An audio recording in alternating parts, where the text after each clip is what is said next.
We are live.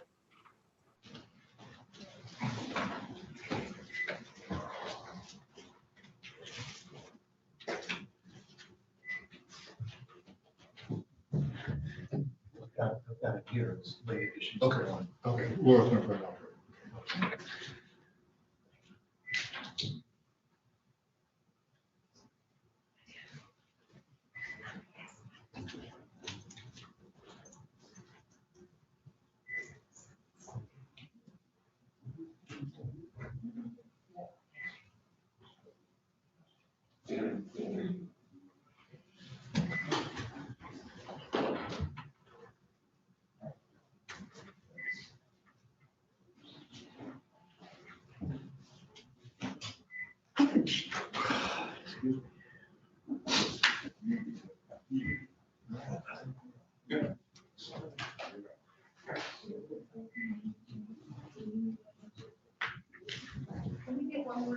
We're gonna sit over there, Laura's in the.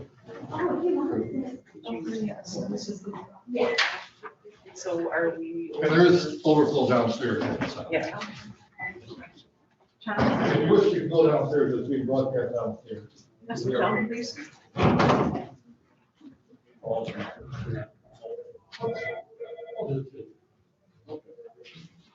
It's 9 o'clock. I'd like to call this meeting to order. Please rise for the pledge of allegiance and a moment of silence. I pledge allegiance to the flag of the United States of America and to the republic for which it stands, one nation, under God, indivisible, with liberty and justice for all.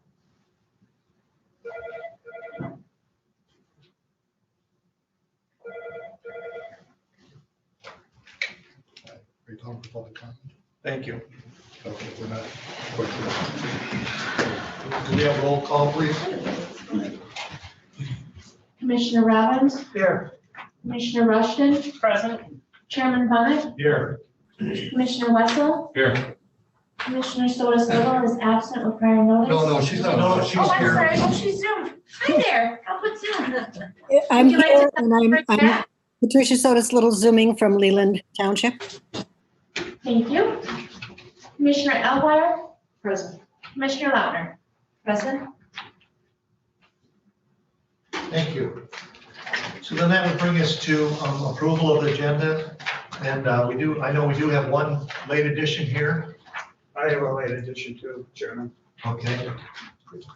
Go ahead. Yeah, go ahead with it. Okay, on today's agenda, I would like to add to create a human resource department, dedicated human resource department and a dedicated finance department. And also would like to, if possible, we could make that fall in right underneath the, after the airport, make it like item number 4. Number 4. Yeah. All right, so I will just make it 3C. That'd be all right? Yes. You know? And I'll call it resource. And then the other late addition would be for senior services, and I'd put that in place of number 9. And then number 9, I would make 7C. 7C, okay. Because that fits in actually with park and recs. Okay, so that's 9. So 9 would be senior services, 3C would be resources, and 7C would be the building and grounds committee recommendation. Would you repeat what, human resources and what other department? Finance.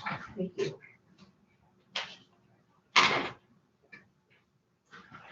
Could we have a motion to accept it as amended? I'll move to accept the agenda as amended. Support. All those in favor, please say aye. Aye. All those, yeah, and raise your hand, yes. And all those opposed, the same sign. The motion passes 7-0. Thank you.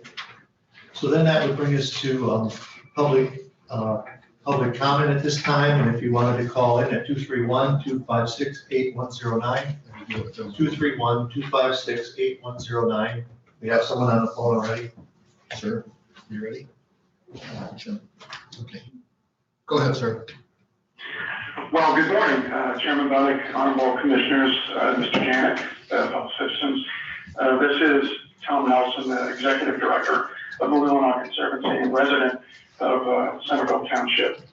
My remarks are on behalf of the Conservancy and also my wife and kids and I, who absolutely love to swim just down the road in beautiful Solon Township Park. For decades now, the great community, both longtime residents and seasonal folks, have together helped in keeping Lake Leelanau's recreational character, water quality, and wildlife habitat and beauty intact.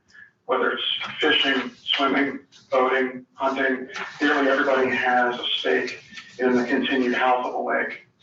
That health, I think, as you know, is under a serious and urgent threat from Eurasian water milfoil, an invasive plant, also known by the acronym EWM. Unchecked EWM, like so many other inland lakes in other communities, will severely affect fish and waterfowl habitat and will ruin the recreational quality of the lake. And by attaching to boat props, ladders, and the like, EWM can easily be spread to other inland lakes when boats are launched there. So just as important, the hit to the tax base as a result of seriously declining property values is serious and very real if EWM takes over. The Conservancy, as the largest landowner on the lake due to its several natural areas open to the public, we understand that we too would be assessed, and we fully support this vital battle to save Lake Leelanau. There's absolutely no time to waste. As a community, we must act quickly to address this threat before EWM gets an upper hand and causes the cost of battling it to increase dramatically. And that happens once it's established and spreads. And, you know, a really important comment is because this battle to save the lake requires a really consistent and sustained source of funding, and as somebody who understands clearly how incredibly hard it is to fundraise even for great causes like this one. This work absolutely cannot be adequately supported year after year by voluntary donations, and that's just the honest truth. So the best option Michigan law provides is for this commission to establish an independent lake board. And so I urge you, our Board of Commissioners, to establish a lake board for Lake Leelanau while there's still time to battle this threat. So thank you for your time and your consideration. I really appreciate it. Thank you. Is there anyone here who would like to do public comment? Please come forward. Also, if you wanted to do public comment, please call in 231-256-8109. 231-256-8109.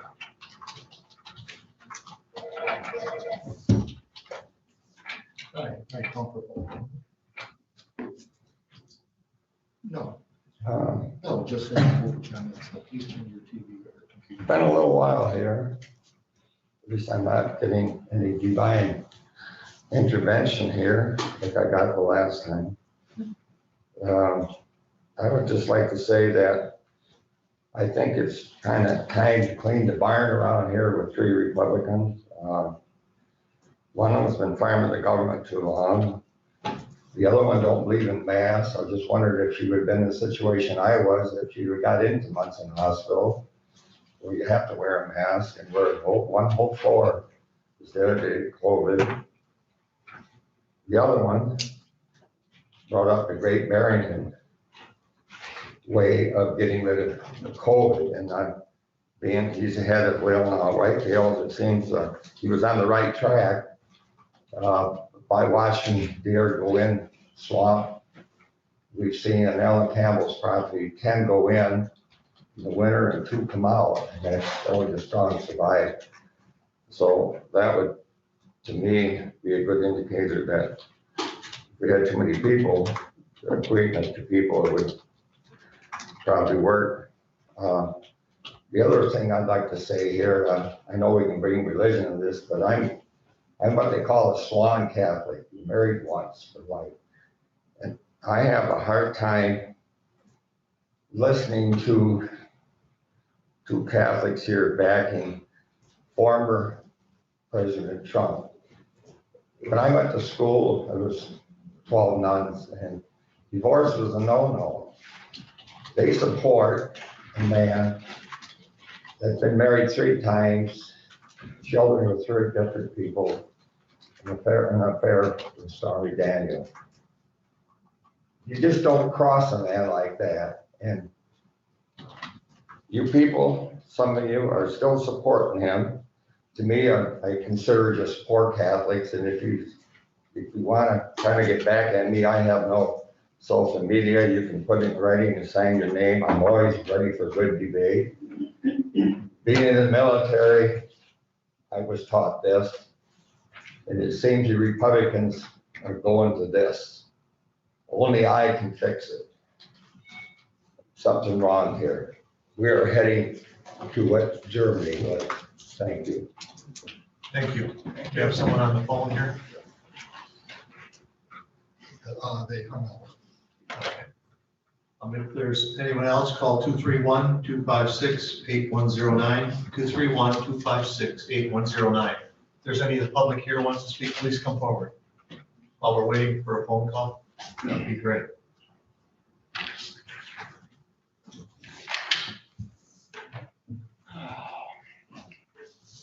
My name is Jim Coberstead of Lake Leelanau. Several letters have been sent to Leelanau County Board regarding the infestations taking hold in Lake Leelanau and threatening the lake's health and attractiveness for our county. The following concerns in many of these letters bring back serious concerns of which have been a source of contention for many residents and the majority of residents bordering the lake. It has been stated that our economy is solding to our wonderful inland lakes, that we should make every effort to preserve Lake Leelanau. I agree. Without them, we would be like most other counties in the state. It has also been cautioned that if the infestations are not managed, there's a much greater risk of spreading throughout the county. This would start a lasting, self-inflicting injury cycle that would affect our economy, property values, and overall beauty of the county. I agree with this. The non-invasive milfoil, as other lakes can attest, will easily continue to spread if not checked, and will have costly negative effects on our county. Other letters of concern is that allowing this very invasive milfoil to spread and to continue unfunded and unchecked will drop our property values. It isn't just the riparians on the lake, but all the property owners in Leelanau Peninsula, not to mention jeopardizing tourism.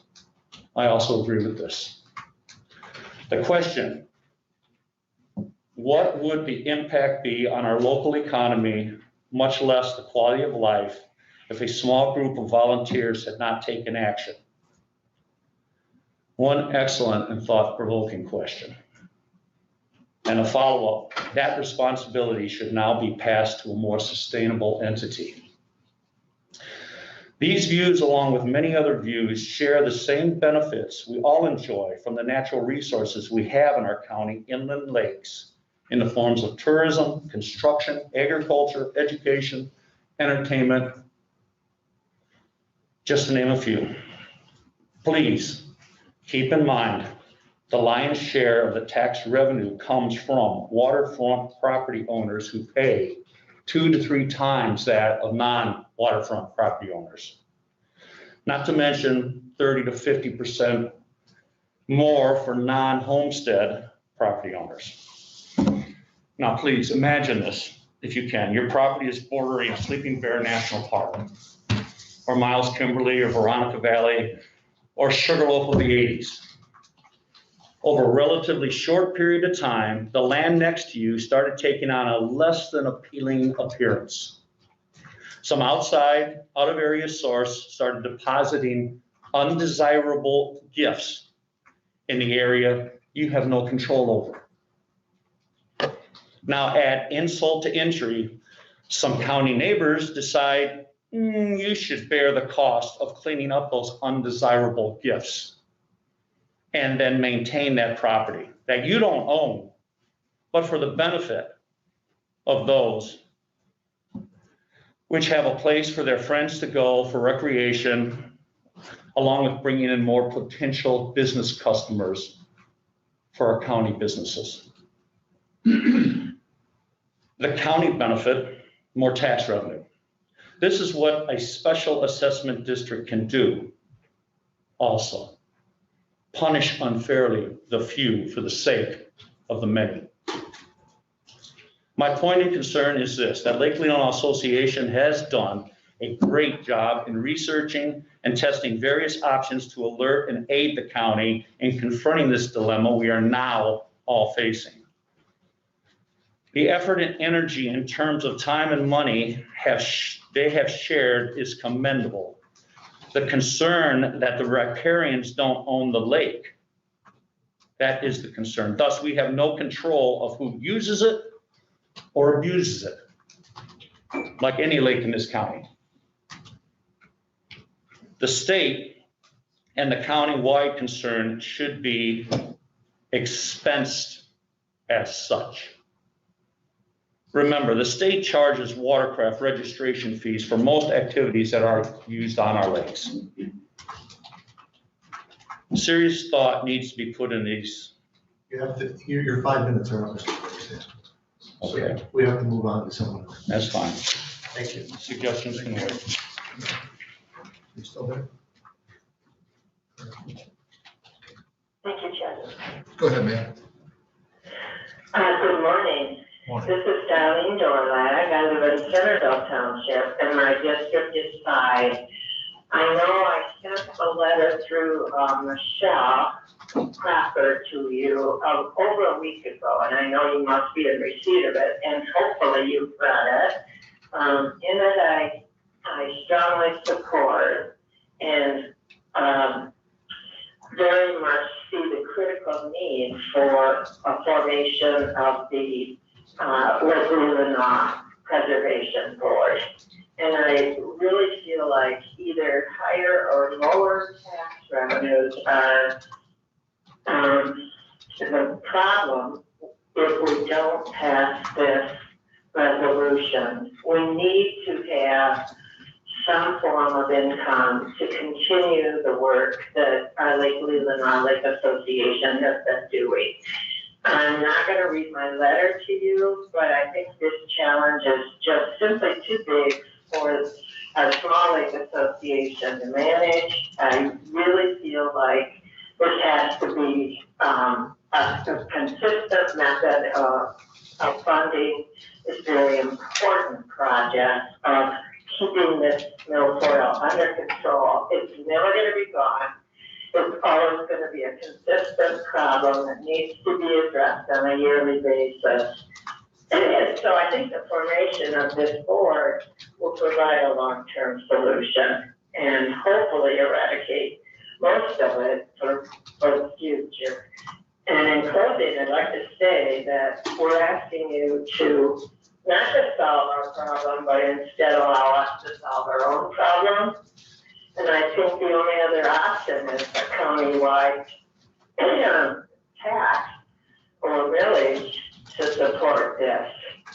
So I really hope that all of you will consider and vote for the formation of this preservation board. And I thank you for your time. I very much appreciate it. Thank you. Is there anyone else for public comment here? Please come forward. And if you wanted to call in still, call 231-256-8109. 231-256-8109. Go ahead, sir.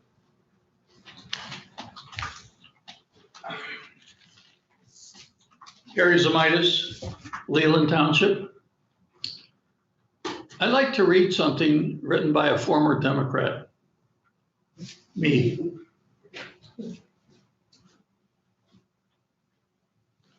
Remember the Lord of the Rings? The creature Smeagol? Consumed with possessing the ring of power. The one ring to rule them all. Today's Democrats have the same compulsion to seek and to seize the total control of our nation. For decades, groundwork has been laid for a socialist revolution. Radical leftists have infiltrated every culture and our political institutions, our universities, our schools, our mainstream media, our entertainment, corporate America, the military, the government, the judiciary, and even mainline Christian denominations. Insidiously, the seeds of Marxism have been planted, fed, and watered, and now infest our beloved America. Understand, it is the totalitarian left that wants racial strife that burns down our cities. They want envy and segregation and division. They want to demolish Mount Rushmore and make you pay for abortions and make your daughters compete in sports against men. They want to teach your children to hate cops, hate the national anthem, hate the flag, and everything we were raised to love and respect. They want to destroy our American experiment, a thriving, capitalistic, multi-ethnic republic of God-fearing people for all time. I moved to Leelanau County about 25 years ago to get away from the craziness of Illinois and Chicago. About 10 years after, we saw changes we didn't like in politics. The biggest being the poor representation in our area. We found some elected officials that call themselves conservatives or Republican were far opposite. My wife ran for county commissioner and was elected. I, on the other hand, found out that the Leland schools were not saying the Pledge of Allegiance and had no American flags in the school. I began to speak to many groups in the county and other places to have patriotism reestablished in our schools. That being the case, I began attending township and county meetings. Wow, what an eye-opener. We have lived through many manufactured crises from the left. I'm going to name a few.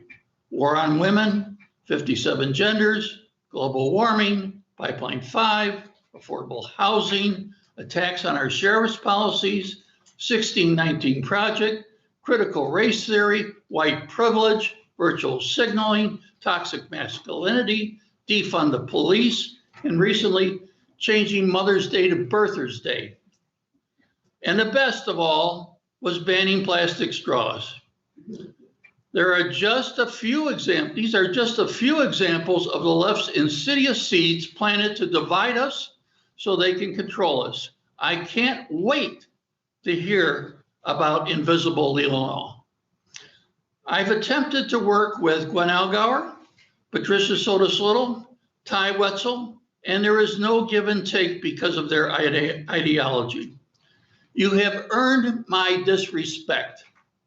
I thank those commissioners who voted for the prayer, and I will pray for those who didn't. Thank you. I have someone on the phone here now. Is there anyone else in the audience who'd like to speak? Go ahead, sir. Good morning, Commissioner. My name is John Fletcher. I reside in Lake Leelanau. Commissioners Bunning, Lautner, and Rushton have flagrantly violated their oath of office, failing to adhere to the Leelanau County COVID-19 plan. Their arrogance and persistence in not wearing masks confirms their inability to faithfully administer their oath of office, Leelanau County policy, its procedures, as well as state of Michigan policies and mandates. These commissioners cannot refute science with repeated biases and comments that masks do not work. Science doesn't lie.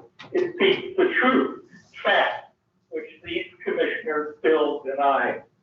Commissioners' public comments and assertions that masks are not effective are not supported by science. the CDC or the BOC Leelanau Health Department. Twice this year, Commissioner Lautner stated that she was told by a physician that masks do not work is without substance. Who is that physician? When did he make the comment? Was he misrepresenting the BOC Leelanau Health Department's policy, which thus far still requires wearing masks? Facts have merit. Self-serving comments do not. Commissioners Bunning, Lautner, and Rushton's actions since March 2020 jeopardize the health of everyone present at BOC meetings. COVID has injured millions, killed 596,000 people in the U.S. Enough. Commissioners, wear a mask. Thank you. Thank you. Please. My name is John Popa and I live in Bingham Township. I want to stress the importance of having a simple, efficient lake board versus a big bureaucratic government board. The citizens of this county need you to act to create this simple board. I'm not going to bring up the issue of milfoil because that's immaterial right now. I've been involved in this big bureaucratic process for over 20 years. It's slow, it's cumbersome, it's plagued with meetings, and then there's scheduling, then there's more meetings, then there's delays, and then there's meetings, and there's constant presentations. It's just too slow. Where a simplified little lake board can call a meeting, authorize a purchase for something, and then buy it immediately. And as I was thinking about this, I compared it to the road commission, which I'm on. 100 years ago, the state recognized that roads just cannot be controlled by the counties. They can't be controlled by the hundreds and hundreds of townships. It's just too cumbersome. So they created a commission that's independent. And I think there's a staff of 7, and we got beautiful roads to prove it. Today, the agenda has an authorization for a free bench at Veronica Valley. You know, we've been working over 5 months to get that bench installed in this big bureaucratic process. It's just terrible. It took 2 to 4 years to build a grub shack. Maybe it was longer than that, Melinda, I don't know. Out at Old Settlers Park, 2 to 4 years because of this big bureaucratic process. And during that time, there was many faces on this board that changed.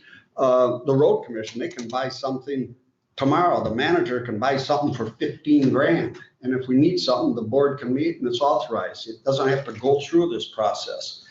So the county receives tax funds and you have 9-hour meetings, special meetings. You got to administer it all. The road board also receives $8 million in tax money, but it's done efficiently. And the state recognized to have these small meetings. And that's why the state recognized setting up these lake boards. There's about 100 of them. And one county has a dozen lake boards in itself. And we've got plenty of lakes in this county, and you're going to see more of them come in front of you probably to establish a lake board.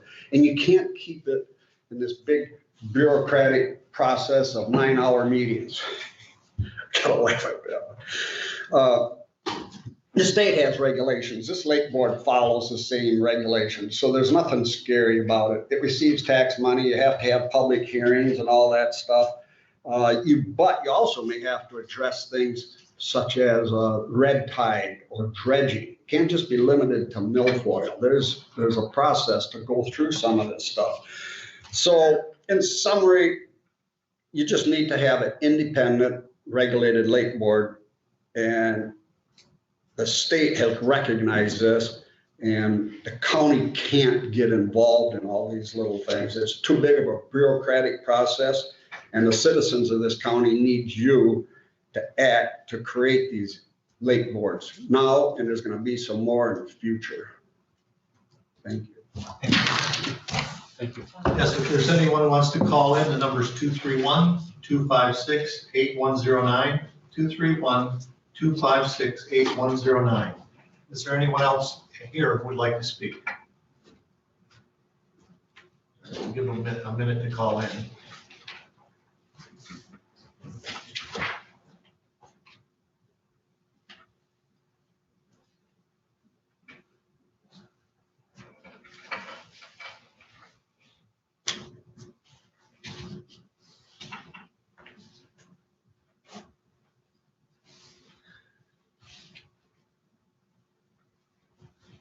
Now, hearing none, we will, and then have time while John was speaking too, so, oh, here we go.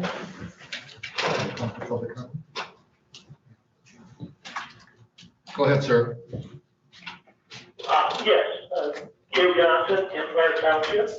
Good morning. I note for the record that this is the 9th consecutive meeting of the Leelanau County Board of Commissioners in which the board chair has refused to follow professional medical advice of the Benzie Leelanau Board of Health regarding the wearing of masks indoors.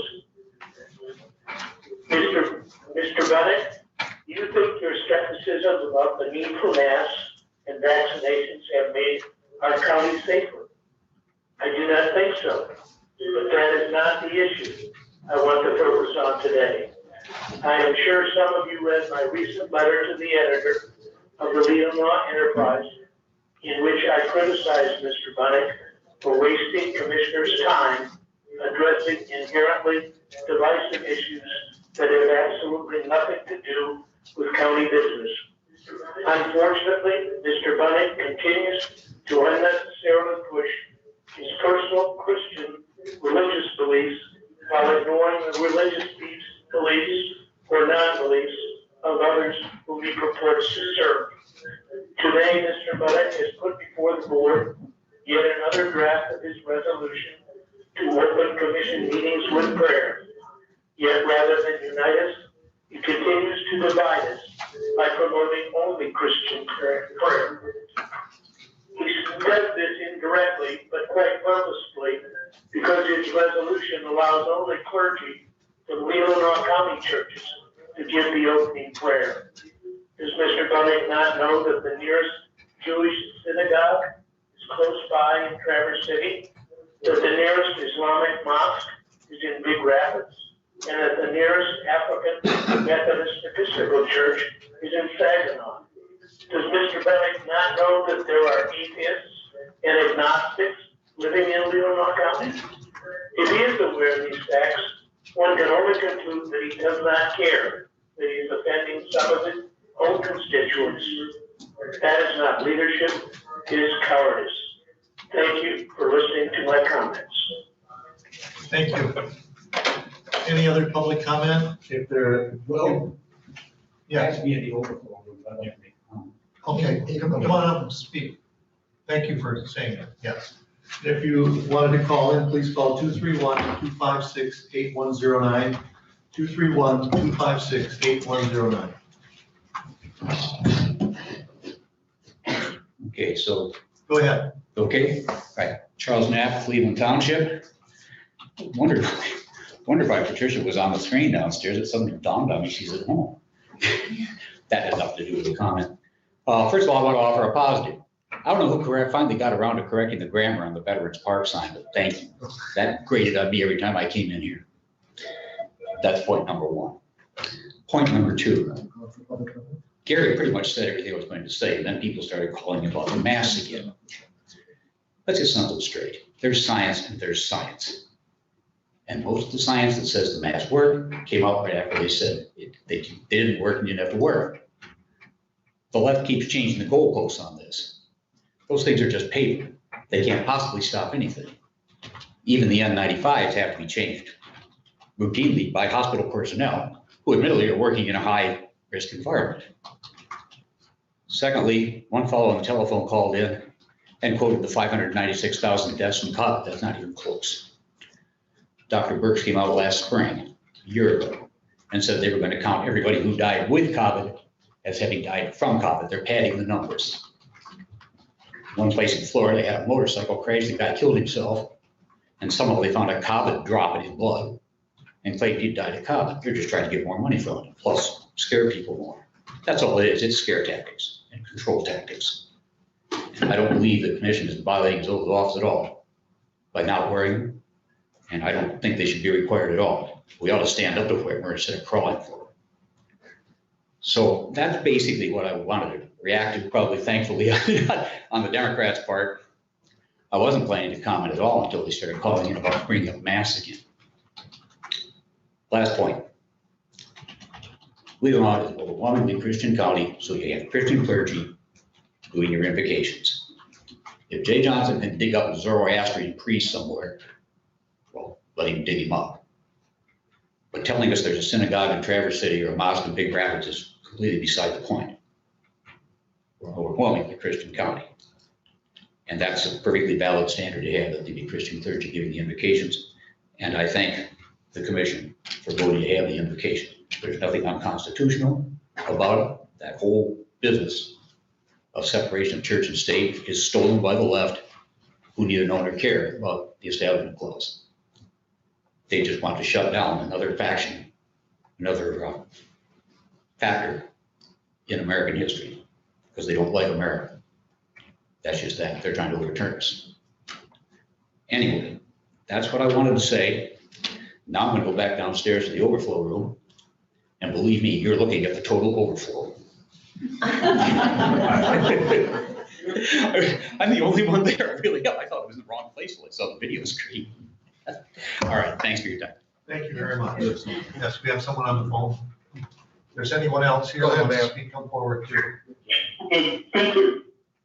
Dana Gissinger, District 2. In May of 2021, Chairman Bunnick wrote, if reelected, I will work to promote diversity, inclusion, equality, and equity in all aspects of county government. These goals will be accomplished through providing, supporting, and participating in the necessary professional development, anti-bias training for elected officials and all county employees, as has been stated in the Leelanau County Resolution 2020-014. Recently, as commissioner, I've learned that there are certain types of racism that people do not wish to discuss publicly.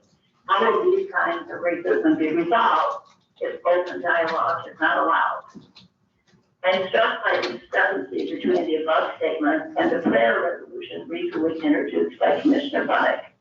The commissioners, as representatives of the Leelanau populace, are spending public time to institute an implicitly biased process for determining who is allowed to say the opening prayer. The bias comes from the fact that only folks from certified churches in Leelanau would be allowed to give the benediction. It turns out that every established church in Leelanau County is Christian, but there are folks of other faiths in Leelanau County. Wouldn't the diversity and inclusion, which Bunnick rightly values, apply to them as well?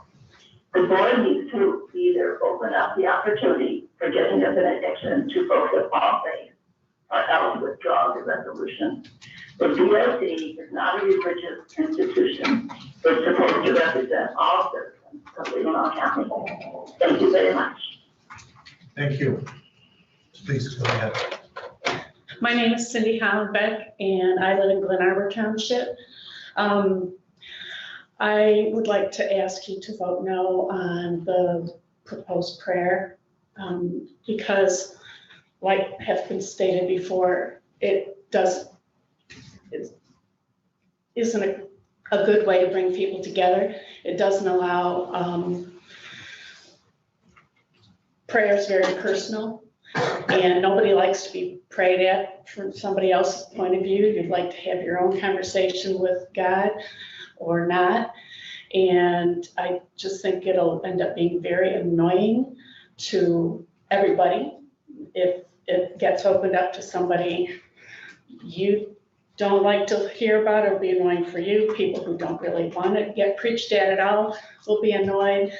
I don't see it bringing value to the county commission's role in any way.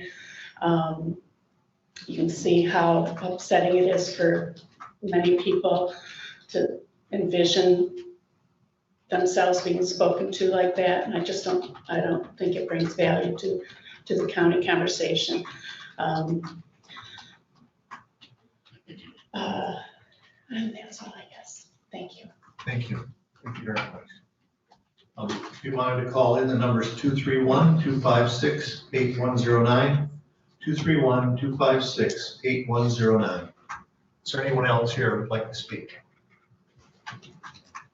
Please come forward.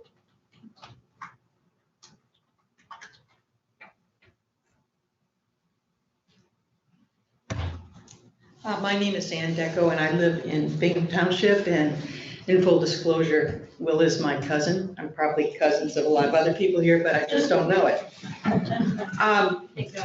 My family has been on Lake Leelanau now for more than 100 years, and I'm very fortunate to live there today. And I'm here to support the Preservation Board for the lake because it is very urgent. However, I do want to also ask to be pragmatic and have common sense about what the Lake Board does.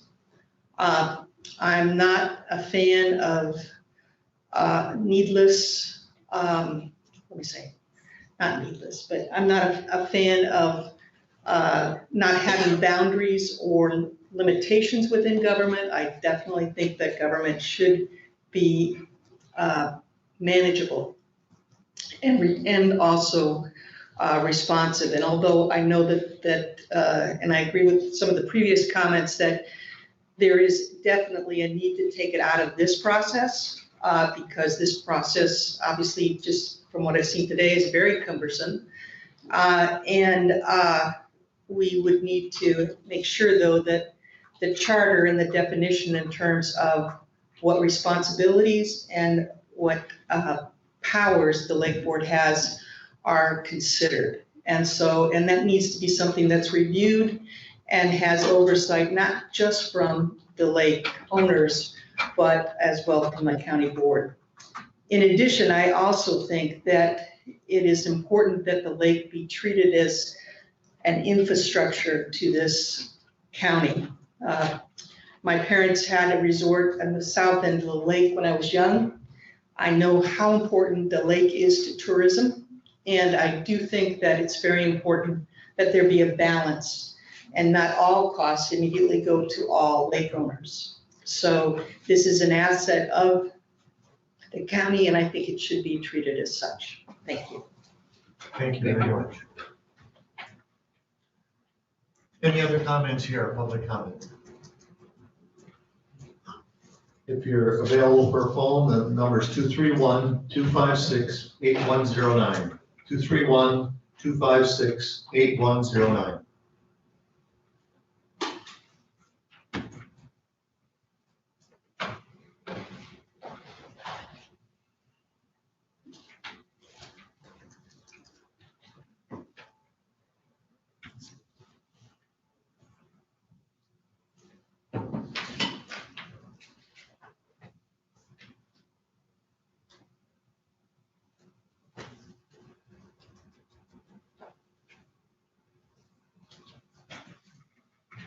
All right, seeing none, I believe we'll move on to communications, proclamations, and presentations, and we have the administrator's update. All right, thank you, Chairman Buddick. I want to start by recognizing one of our employees who's in this room here, Jen Zawicki, over there in the corner. Every year, the National Association of Counties does a leadership program throughout the country. Only 60 people are selected nationwide in the program this year. And Jen is one of those. She was hoping to do it last year, but with COVID, that got sidetracked. And Jen has been participating in that program for the last month. It's quite time consuming, but I think she's really enjoying it. And Jen, I just want to say, well, thank you for being selected and also for taking the time and effort to participate in this program. And I think you would agree it's been a positive experience so far. Yes, it has. You want to just give a brief overview of what you've been doing? Basically, the course comes down to becoming a leader within your group or establishment, or in this case, government entity. The 60 other people that I'm with are from all over the Northeast, anywhere from New Hampshire all the way down, they consider it, to Florida as well. So we meet weekly as a breakout group, and then we also have a large breakout or a large meeting for all of us to chime into. A couple of the things that I found very positive is learning that the positive attitude that the leader has, excuse me, puts forth and sets the time and motion of how office is gonna work. So I think for myself, I started here at a base and then have moved up. So it's been great for me to learn how people see me and how I see others, and to change basically the facet that I have of, they say a leader can't have a bad day, but we all have sometimes a bad day. So it's kind of nice to turn that and make it a positive experience. So this goes all the way till August 1st. So with budget and elections coming up, it's going to be a little stressful in the clerk's office, but it tells me I'm supposed to have a positive attitude.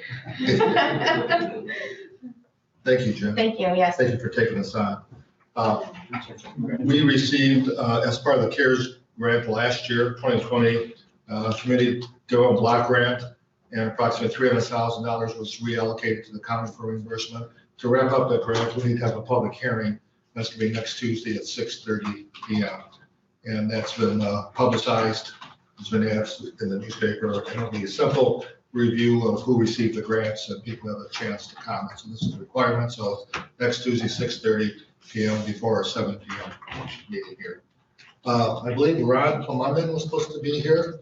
The new iPads came in. Ron was going to give us a quick lesson here. I'm not sure where he is. We do need your old one here. Okay. As Mr. Bunnick found out, some of these iPads are from 2013 and they no longer can, the old ones that you have, some of them cannot even accept any of the new apps or even be updated. So we do need your old ones. The good news is we do have a home for 4 of them.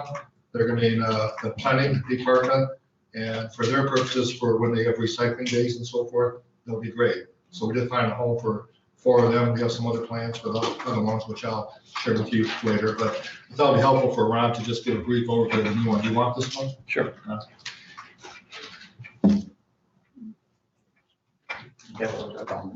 I don't, so.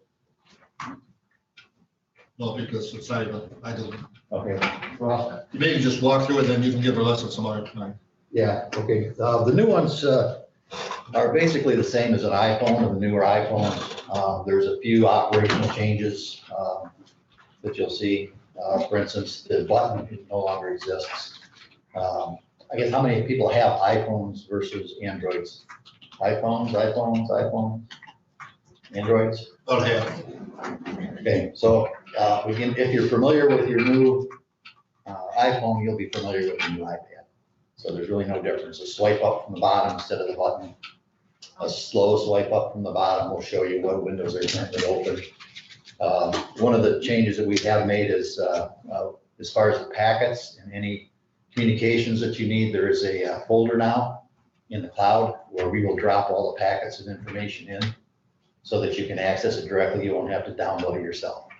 So that was something that Ty had suggested, and we have implemented that on the new system. Excuse me, and if you want to look back at your packet, you have to go through all your emails, try to find which one, what day it was, and so forth. So that was Commissioner Russell's idea. Thank you. So we will be using the Adobe Acrobat Reader on the iPad, which will let you open up the bookmarks so that you can see the items that are on the agenda and quickly go to the place on the PDF where that is discussed. So that's pretty much the. And the keyboard charge now. Well, the keyboard does charge as part of the charging your iPad. So there's only one cable required. It is a different cable. It's a different USB type cable. So your old cables won't work, your old chargers won't work. You need to use the one that came with it. So we'll look for a file for all of our packets. Are you going to use call to order? Will it be a separate app, like call to order?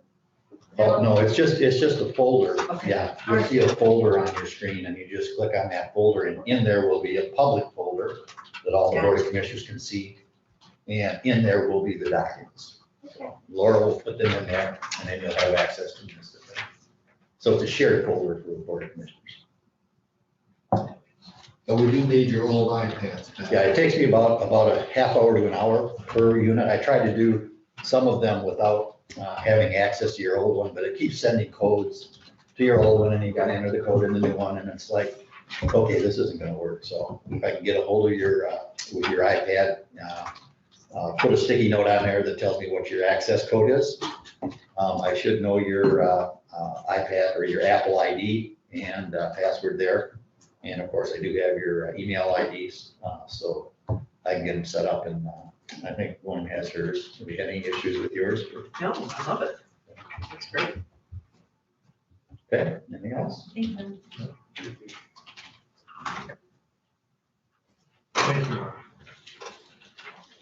Thank you very much, Ron. And I'm glad we ordered them when we did several months ago, because it did take us about 2 months to get them. And now they're just saying it's about a 3-month backup. So I'm glad we ordered it when we did. Finally, in May, we have a birthday boy. Mr. Buddick has a birthday at the end of the month here. So the tradition of the cherry pie continues, and there you go. And I did call Carol. She's expecting you to bring it home. I'm sure she is. Yes. Thank you. I believe it's May 29th, right? Yeah. Joe's reminded, the same day as President Kennedy's birthday. So that's our, Yeah, just alike. yeah, yes. That's it. And Bob Hope. Except for the woman. And Yeah. Was there anything else? No. All right. All right, thank you. So then that brings us to 13th Circuit Court Community Corrections Update. Good morning, can you hear me? Yes. Candy, go ahead. Hi, my name's Sri Shaiba. I'm the manager of community You'd corrections. have to turn your volume up. We can't Maybe hear Laura you. was kind of lower. Can you hear me now? It's still weak, though. Let me Speak see if I louder. can you hear me any better now? Yeah, that's good. Okay. Good morning. My name's Sri Shaiba. I'm the manager of community corrections for the 13th Circuit Court and the 86th District Court. I have a PowerPoint that I've created, if it's okay if I share my screen with you guys, to give a little update as to what community corrections is.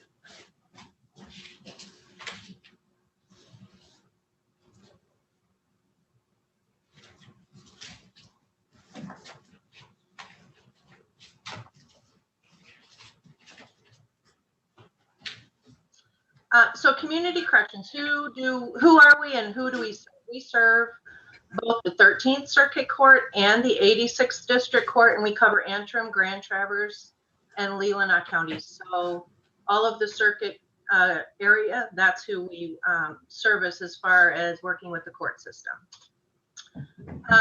Community corrections was created under Public Act 511. It's known as the Community Corrections Act. And basically what it is it's administered through MDOC, so Department of Corrections, and the local counties apply for funding through Department of Corrections in order to fund their community corrections departments. I am governed by a community corrections advisory board, and we have several members on that board, which include judges, prosecutors, defense attorney. We have commissioners from all 3 counties. We have community members, and Deb Rushton is our current board chair. She was just elected to the chair at our meeting last month. So she's been a member of our board for many years and provides an absolute great service to us and personally to me with understanding how boards work and the proper running of our board. So I really appreciate her help and her service and her direction for that. She's the chair of our board.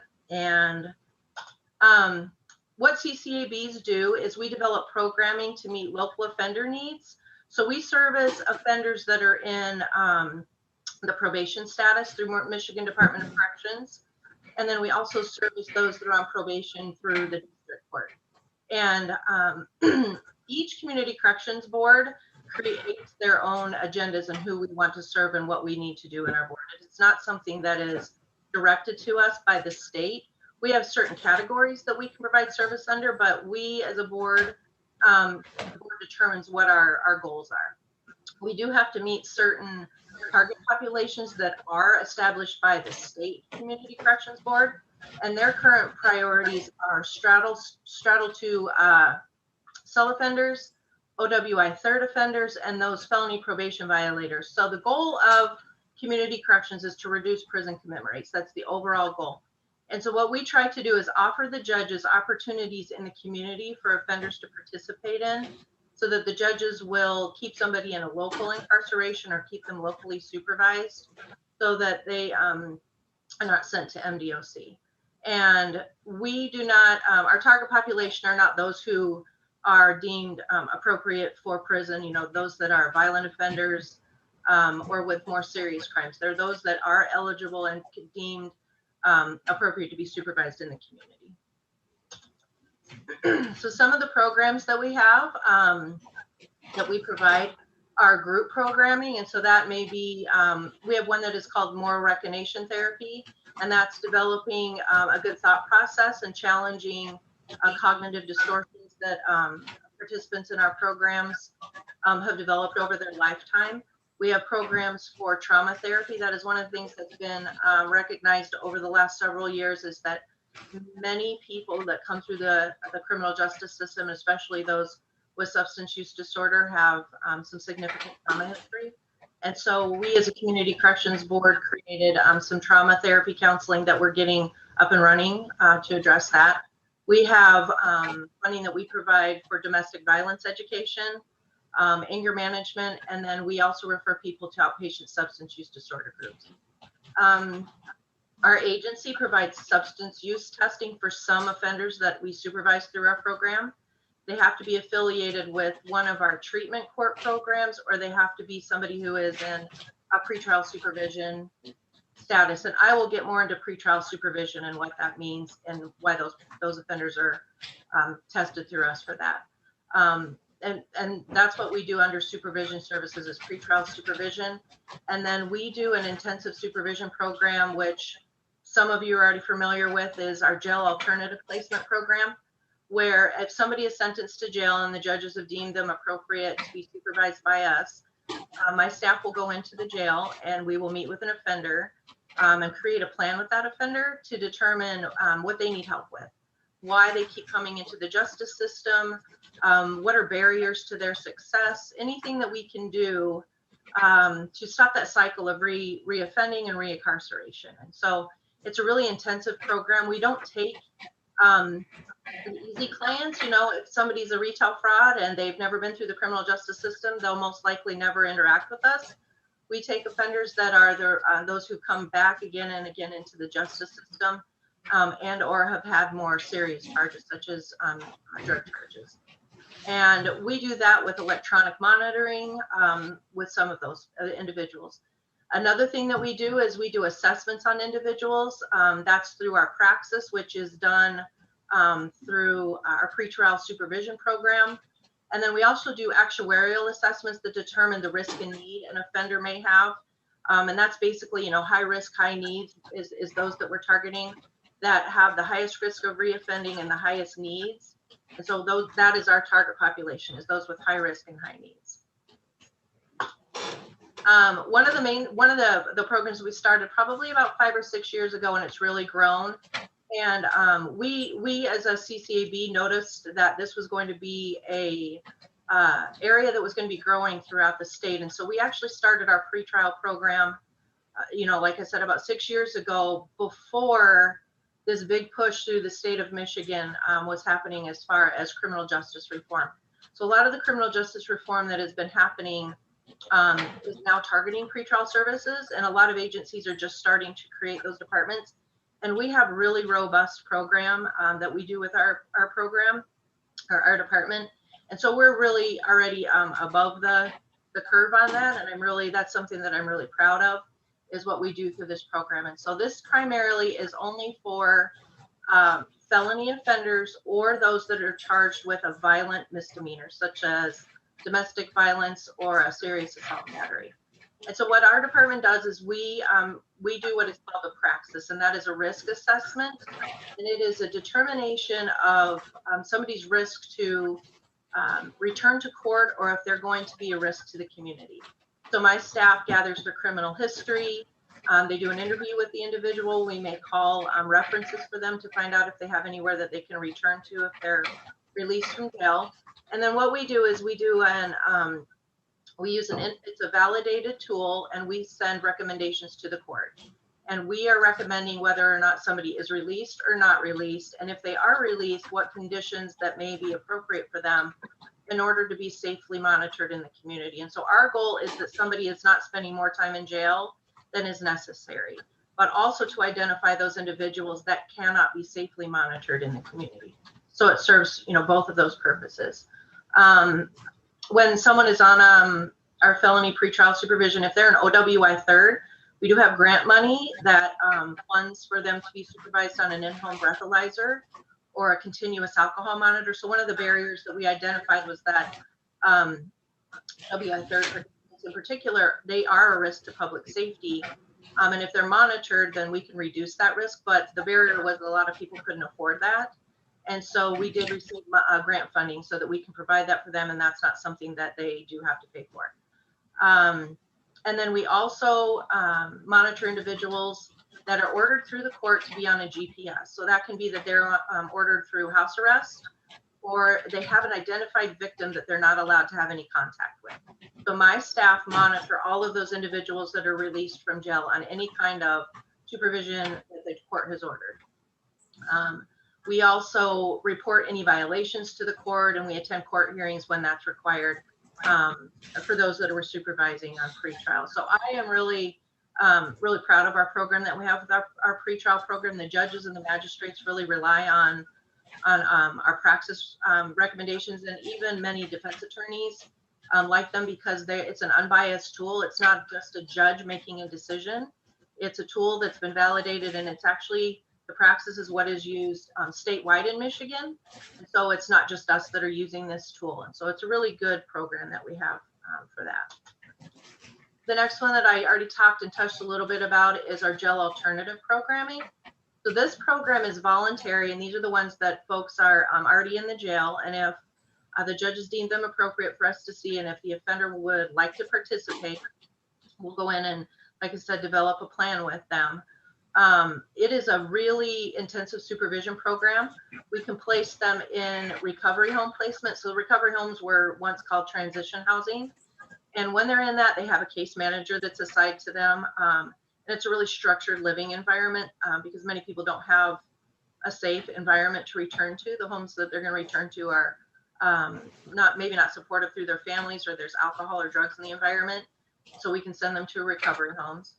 We can place individuals on house arrest. So if they do have a home that's to go to that's safe, we can place them on house arrest there, and my staff monitor them 24 hours a day, 7 days a week. And so they're allowed to go to anything that's court ordered.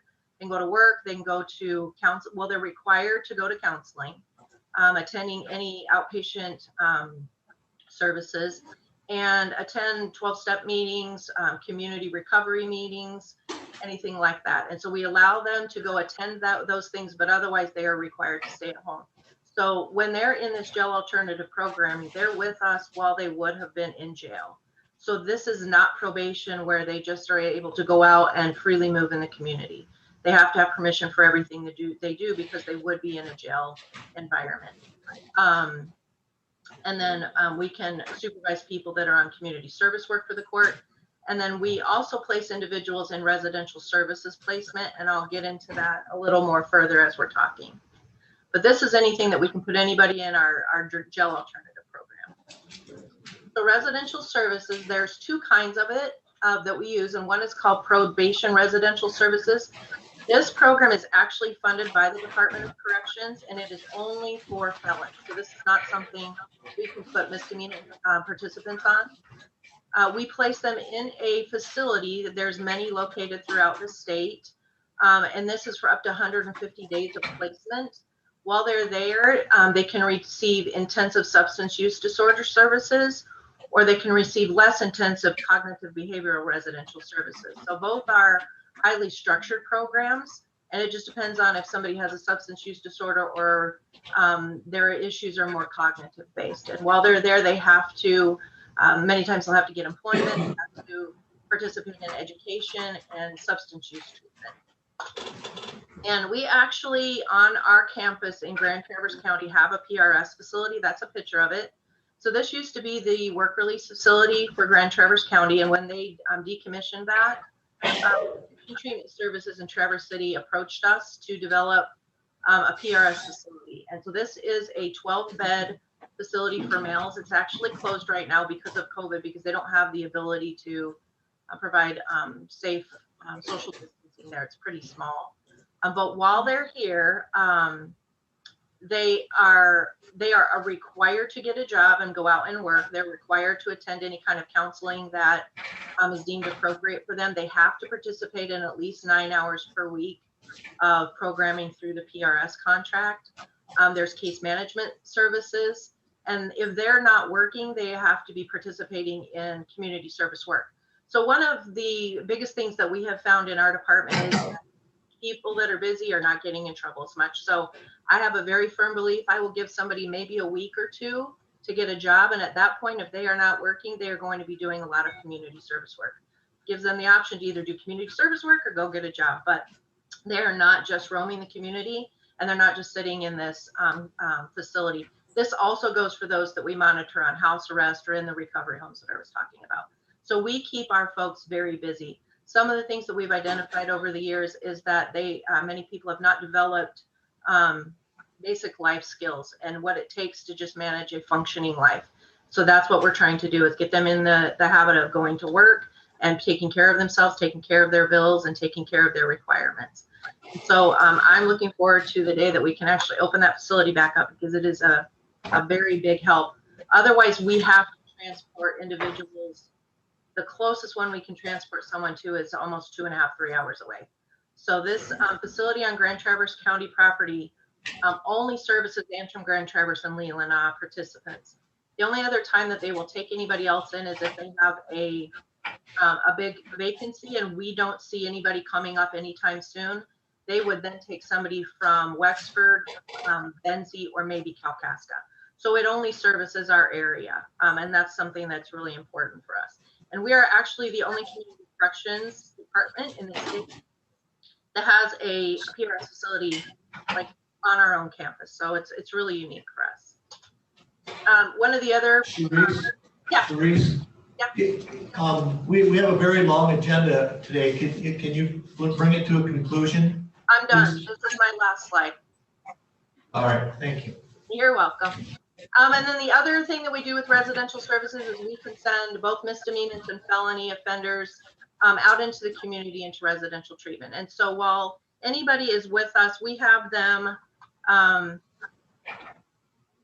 working on why they're in the criminal justice system in the first place. So that's just an overview of what we do in our department. Does anybody have any questions? I am very glad to see that you have comprehensive services that include residential, lots of groups, 12-step recovery programs. It's very comprehensive. Thank you. You're welcome. Thank you.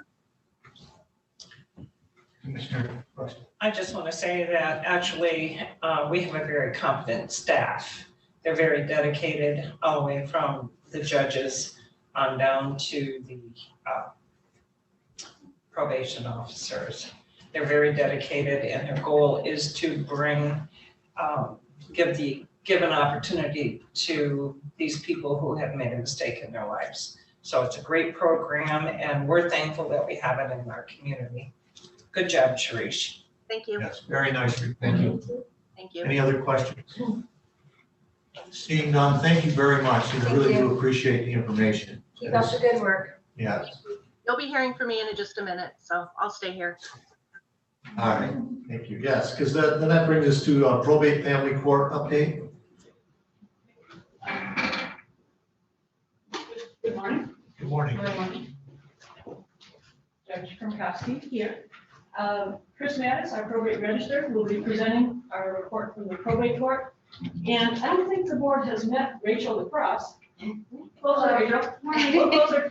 So Rachel became our deputy probate registrar in February of 2020, and then COVID came, and I don't think, not many of us have been here. But this is Rachel, and we are very pleased that she's on board. And Joe Caldwell will be down in a moment. So, Chris, thank you. Thank you. Good morning. Good morning. And we do have a long agenda, so please try to keep it as short as you can. Okay, sure. Thank you. Thank you.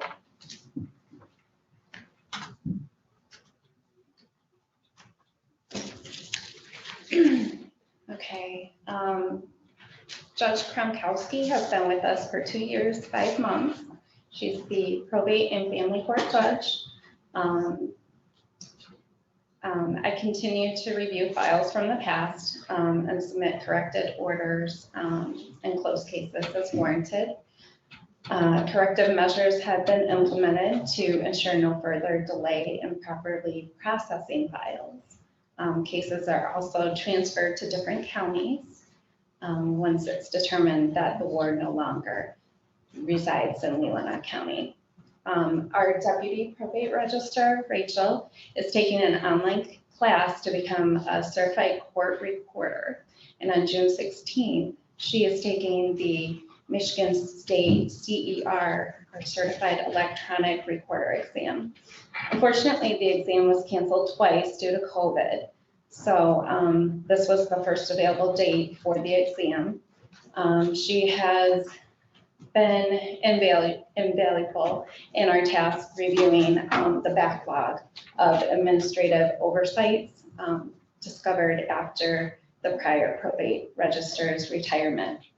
The deputy register processes guardianship reviews, guardianship reports, conferences with fiduciaries regarding delinquent matters, processes new petitions for guardianships of alleged legally incapacitated individuals, appoints guardian ad litems or court-appointed attorneys. She does scheduling, calendaring, noticing hearings. She's our backup for mental health emergencies, court recordings, Zoom meetings, phone calls, providing the public with forms, entering payments into our JIS system, entering forms for decedents' estates after a personal representative has been appointed by the judge or by myself. She also runs weekly reports, including mailers and notices and closing certificates or final receipts, monthly pre-notices, which require the appropriate report and or accounting forms, and proof of service printed for that case type and mailed out. Numerous housekeeping tasks she's been doing, including closing files and implementing new procedures, of removing anything that's not supposed to be part of the legal proceedings, and making sure that the files have the confidential documents separated from them. She also inputs our original wills and death certificates for wills of the deceased that are not being probated, and when time permits. Currently, I'm having her work on reviewing the wills that are currently held in safekeeping that date back into the 1800s, which have been, they're compared to the county's death records, or if the individual has moved out of the county. She's been wonderful, just such a resource at everything she does, and it's been extremely helpful to have her here 4 days a week, assisting and running the court efficiently. You know, just it's wonderful. A lot of things that weren't done previously are being done now, and you know, I am happy to also say that we've recently this year implemented a process to seek reimbursement for court-appointed attorneys and guardian ad litem fees, which I had talked with most of you about last year. So I'm happy to say that we've collected $5,203 to date. That was out of a total of $6,922 that we've requested for reimbursement for court-appointed attorneys and guardian ad litem fees. I'm teaching her to also, you know, how the process works for the reimbursement for that. So we're continuing training, and it's been very helpful. Probate hearings are still being conducted via Zoom. There are few to no problems to report with that and the use of this virtual format. Attorneys have expressed support for continued use of Zoom to protect their and their clients' health. And our deputy probate registrar has been with us for 1 year and 2 months.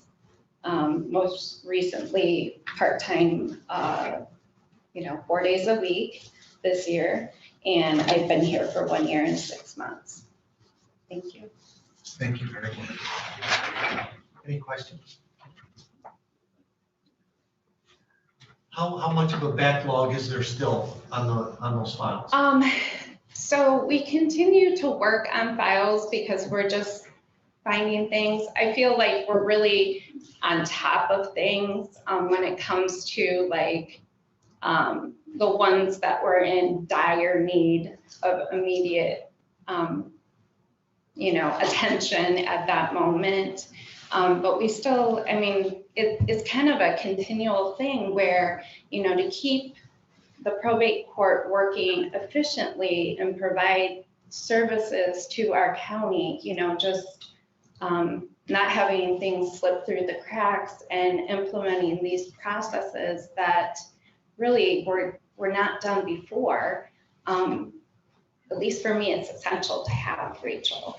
I feel that really we're doing very well, but I still continue to find things. We're working currently on, all the files have so many documents in them that should not be part of the file. And these are old files. So, we're also working on just getting all of that information out of there so that they can be closed properly. So, thank you. Yeah, thank you. Thank you. Thank you. What do you do when the files are closed? What do you do with the paperwork? With the paperwork? So, like the actual pleadings, legal pleadings are left in there, the ones that are public. And then the, say there's anything that shouldn't be part of the file, it's being shredded. So, Are you required to keep anything like on microfilm? Not at this time. They've kind of gone through a different process. So I have reached out to the Michigan Archives concerning our really old wills for safekeeping, which obviously if they're from the 1800s, most likely they're deceased. So, we're not, like, there's a certain guideline that I have to go by. So it's, from when the will was filed for safekeeping plus 100 years, then we actually check with the Michigan Archives to see if that's something that they're interested in. It goes to become a public record, in other words. Any other questions? Well, thank you very much. Okay, thank you. Thank you. Thank you. Thank you.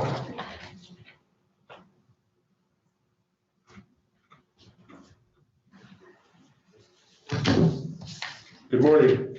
I'm Joe Palumbo, Leelanau Family Court, and for Gwen and Rick particularly, we've done this kind of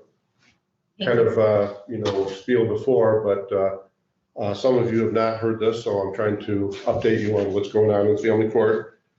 First of all, our staff, just so you know who everybody is. Josephine Lingar is our juvenile register, court recorder, collection specialist, and judicial secretary, and she's been with us for 22 years. John Boonstra, who is our youth services counselor for boys, has been with us for 7 years and 6 months. Sarah Hubble, who is also a youth services counselor for girls, and she has been with us for 1 year and 6 months. Ryan Douglas, juvenile probation officer for boys, has been with us for 20 years and 9 months. Therese Larson, juvenile probation officer for girls, has been with us for 27 years. And myself, I've been with the court now in my 33rd year. So we have a combination of some longevity and some new staff. Everybody always wants to know about our caseload and how the numbers are. So to begin, I'll say that our caseload numbers are low. Right now, with regard to abuse and neglect, we have a total of 8 children who are either in placement or with some extended family member. In 2020, we had no new abuse and neglect cases at all. However, we've already had 2 new cases in 2021. In our delinquency caseload, our numbers also remain low, which is a good thing, with just under 20 youth currently on probation. In the last 2 months, however, we've seen an increase in petitions and even one youth who's been designated by the prosecutor's office and may be tried as an adult based on the seriousness of the offense. We had 52 youth in our diversion and prevention caseload during the past fiscal year. And this was an increase in some referrals based on things like cyberbullying, sexting, and altercations between youth and parents. Possibly, due to being home a lot more during COVID. We continue to be part of the School Justice Partnership, which is a statewide initiative to decrease the number of students truanting from school and exploring alternatives to school detentions and suspensions. We partner with the prosecutor's office to provide opportunities to deal with truancy and to help that not become a pattern and a step toward other involvement in the juvenile justice system. All of our case type work has had, restrictions due to COVID and working with families where we couldn't meet with them in person for a period of time, but we have done that much more so and been able to work around, the obstacles that brings in more recent time. So we're working to see kids more often and families. This year, we have Raise the Age, which begins in October. Raise the Age will begin raising the age of criminal jurisdiction from 17 to 18. And this is going to mean approximately a 15% increase in our caseload size. The good news is that the state, as you know, the child care fund, we have a 50% reimbursement. So state pays 50%, county pays 50%. But with the new Raise the Age, the state would be paying 100% of all the new 17-year-olds that the court will be getting. So that's not going to mean any increase in terms of our cost to the county. However, we still have to put that in the budget. So once those 17-year-olds come to us, we will get reimbursed 100%, and we have to budget for that. But we're going to talk more about that in about a month when I'm back here to deal with the Child Care Fund annual plan and budget. Programming wise, that means we will also be trying to tailor some of our services to increase independent living, transferring to adult services like community mental health, and assisting with accessing healthcare, housing, and employment. Our Guys Group and Voices and Choices are programs that do recreational experiential activities with kids. Last year, we were quite restricted with activities because we could not transport kids and such. Though we did do some activities, but most of it was on a smaller scale. We hope to continue doing some activities this summer as things continue to open up. Once again, these are our mentor modeled programs that are partially funded by liquor tax dollars through the NMRE. We also collaborate with the LIFT, the Teen Center in Suttons Bay, for activities. We still have our volunteer activities such as CASA, which stands for Court Appointed Special Advocates, Regional Detention Support Services, tutoring, mentoring, transporting, but all these have been restricted with obvious limitations due to COVID. All of our staff, speaking of COVID, have been vaccinated. We have faced a number of challenges in occasional quarantines and limiting exposure to each other in the office. Although we have remained open and the public is being served by appointment only. We, of course, have to abide by the Michigan Supreme Court and the State Court Administrator's Office for the guidelines that they set for us. We continue to have our hearings held by Zoom on a regular basis. And that seems to be working for the most part. Of course, some issues with hearing or technical issues, sound issues, but for the most part, we continue to do that. That's about it. Any questions?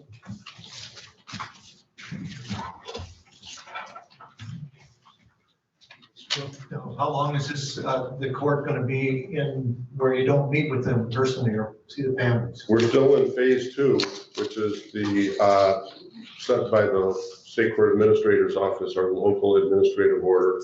And we have to look at the MyStart numbers to see if we get to a point where for a period of time, I think it's 2 weeks that we're below a number, and we're part of the circuit. And so that's determined by the circuit court judge when we hit that number.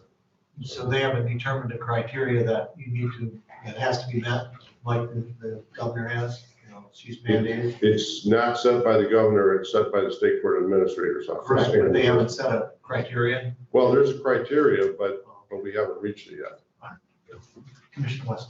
Both my wife and I are pleased that CONSTA is still going strong. Sometime I'd like to come back and have us hear more about CONSTA. Okay, happy to. I just want to add, both in probate and family court, certain cases are entitled to a jury trial. So we recently had a case that was set in the juvenile world to go to a jury trial. So in order to pick a jury, that is the circuit and district and probate court and juvenile court, the jurors who were going to be at Leelanau Sands, their showroom for spacing to pick the jury, and then we have a 6-person, usually choose 8, but then we were to use a larger courtroom to spread people out. But that case resolved, so we didn't have to do that. But Leelanau Sands has an arrangement with the county courts to facilitate the larger spaces for jury selection. So thank you for your time. Thank you all for what you do. Thank you very much. Thank you very much. Thank you very much. All right, it's about 10:30, so this will be a break. We'll take a 5-minute break here. And then we'll be back here at 25:02, please.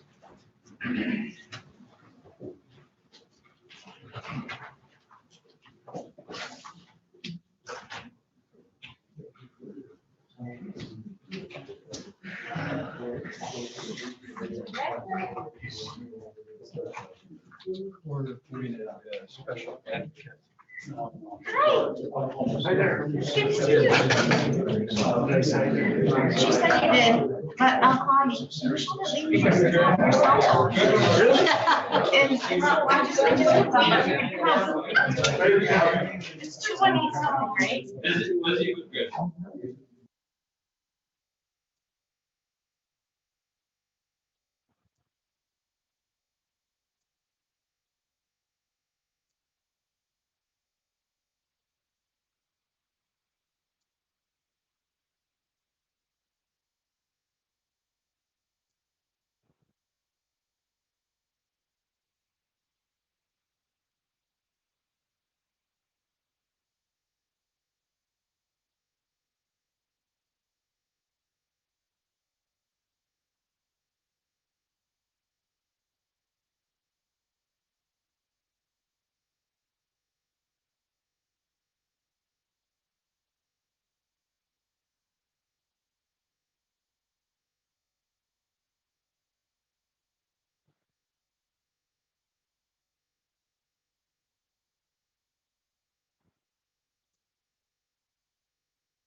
Mr. Chairman, I don't have sound.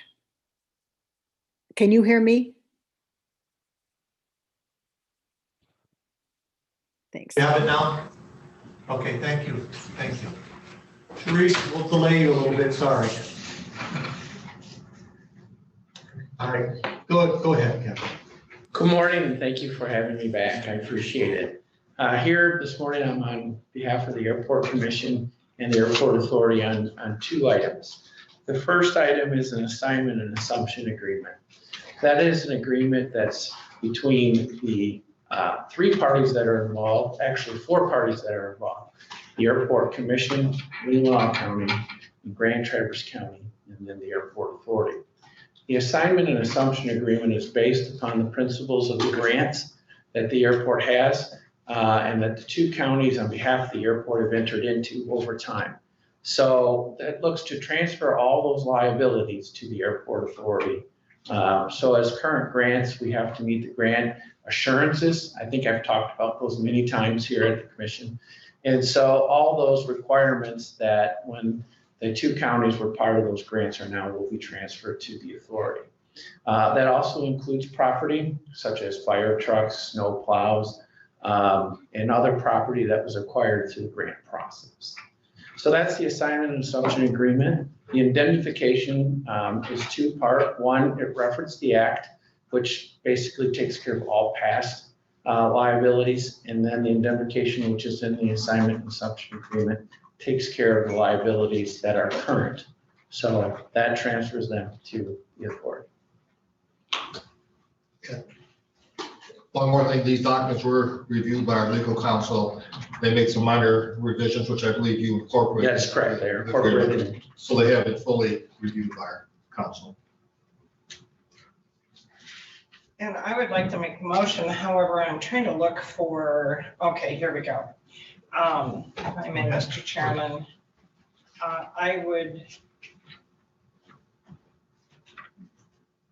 move to, I would recommend to the Board of Commissioners that we assign and assume the agreement made between Leelanau County and the Northwest Regional Airport Authority as presented.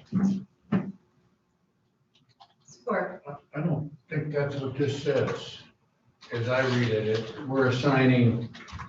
We can reword it to Tuesday night. I mean, this is what we're voting on. I'm looking to approve the assignment and assumption agreement Between the Airport Commission and the Airport Authority, right? In Leelanau County, yes, Okay. that's correct, because. Sorry, Jim. I didn't quite see that verbiage. But that's okay. We all read it, so I know we'll have that exact verbiage for Tuesday night. You supported it, Yes. correct? Yes. And this would be just a roll call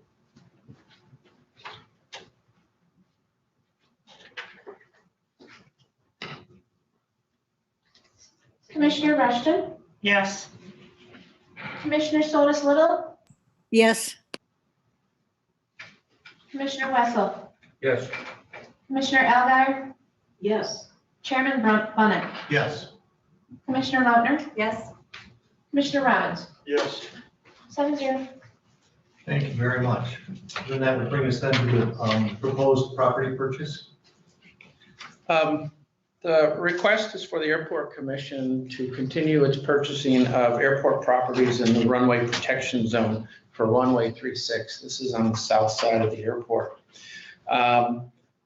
Before you is in your packet is a picture of that runway protection zone. If you look at that on the first exhibit is an exhibit that shows several properties. One is labeled number 5. This is the property labeled 5 on the southwest corner of the runway protection zone. It actually has 4 parcels within this overall large parcel. The owner came to the airport knowing that the runway protection zone, we were in need of purchasing those properties based on that expansion. And so we have negotiated a price which will be covered by the grants that are offered to the airport through the Airport Improvement Program. Purchase price is $1,225,000. And again, it incorporates the 4 parcels within that area. This is, and again, we purchased the former charter property right adjacent to South Airport Road. And then on this map, parcel number 4, which was voluntarily acquired in 2019. This is a resolution on page 41. Yes. And so you can only purchase these as people are willing, or are you gonna go and make offers to other property owners? With the direction from the FAA, they've asked us to do this on a voluntary acquisition basis. So those that have reached out to us, we've worked with. We have not pursued any other properties. However, several in that area that know, because of talking about it at meetings, have approached us, not only maybe purchasing now, but also sometime in the future, because several of these are businesses and they're looking at their succession planning going forward. So at no time are we seeking condemnation of any of these properties. These are just through voluntary acquisitions. And I'll put the caveat, and if grant funds are available. Commissioner Weston. So then I would move to recommend that the Leelanau County Board of Commissioners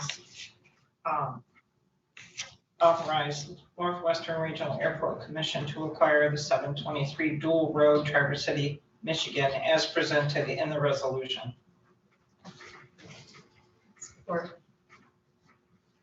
Any other comments?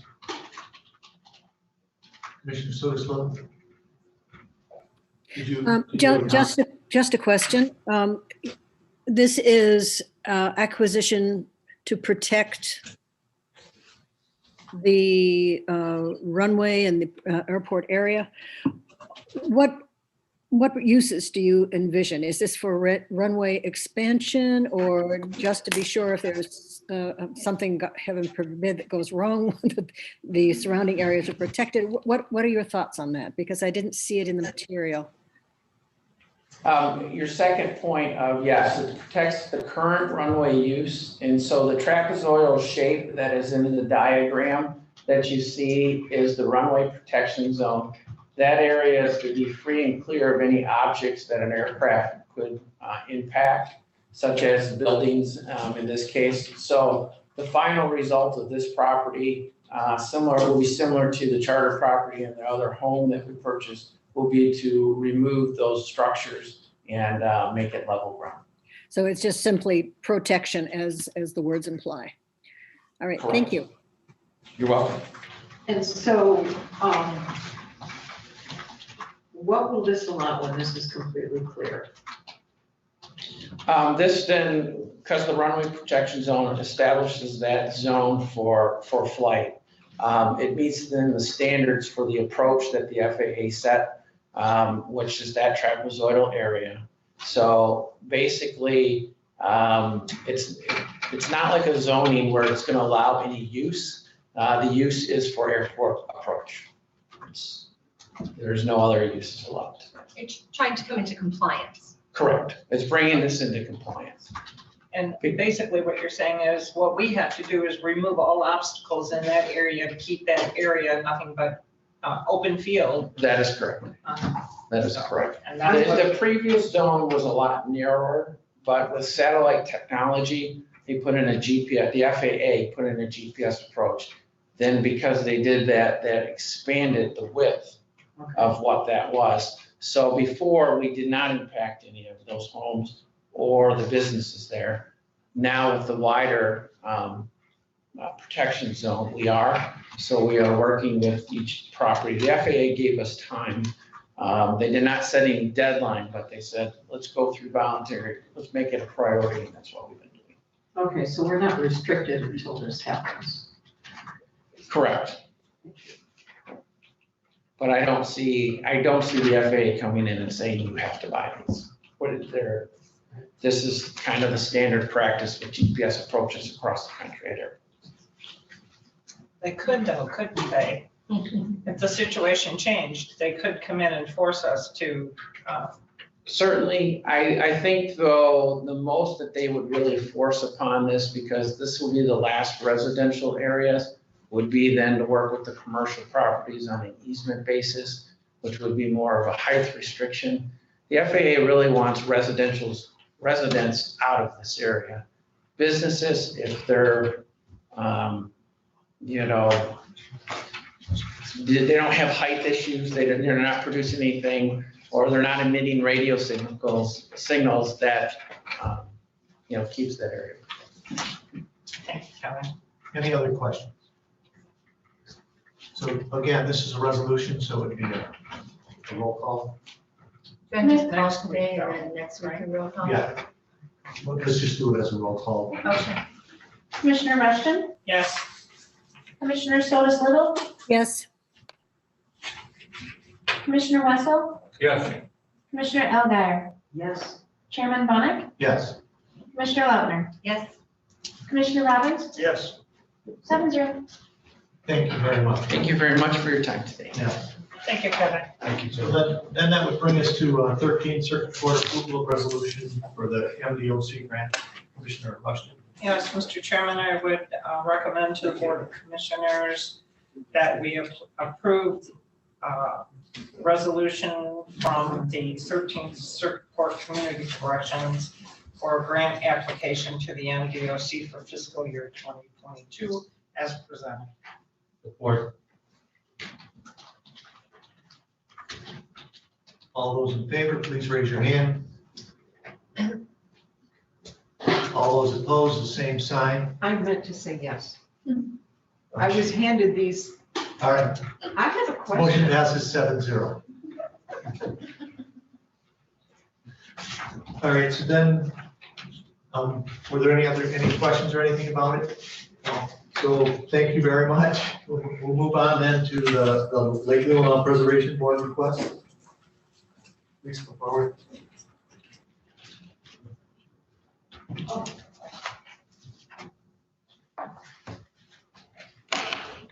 Those have the chance on that. Okay. Right, we're fine. Yeah, we made copies.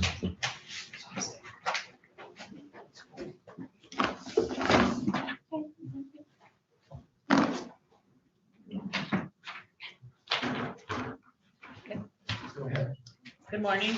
Morning. Thank you for having us here again. We want to say that we really appreciate the time that you have devoted to this subject and truly appreciate it. Today, we would like to summarize the issue, provide an update, ask for your support, and answer any questions you may have. Just a reminder, I'm Nancy Popa. I'm a Bingham Township resident and a board member for the Lake Association. This is Tom Hyatt, the Lake Association president. He lives in Leland. And we also have Steve Martineau, who is a community member of the Lake Association and very familiar, an attorney familiar with the statute. And Brian Price, who is our lake biologist. So I'd like to start with a review of the issue. In April, we asked you to consider the resolution to create the formation of an independent lake board to protect Lake Leelanau. We and many in the community believe that a lake board is needed to address the serious threat of Eurasian water milfoil to the county's economy and the lake's ecology. We have 11 public boat launches and no boat washes, which makes Lake Leelanau particularly vulnerable to invasive species. If the situation is left unchecked, experts agree that this weed will infest our lake. It will fill the shorelines, the Leland River, Cedar River, the Narrows, making these areas unusable for recreation and damaging to the ecology. And there's really no debate amongst the experts about the immediacy and the severity of this threat. Dr. Donald Bless, a Northport resident, and international expert with biology and ecology of aquatic weeds, who wrote a letter of support. I'd like to quote what he said.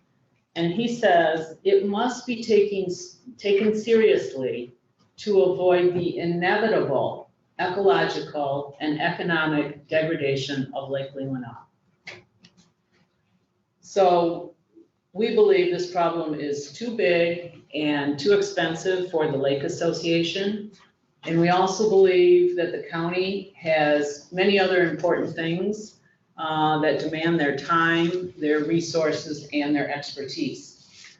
And for this reason, we believe a lake board, which gives the local community the authority, the resources, and the flexibility to manage this local problem. We believe a lake board is the best solution.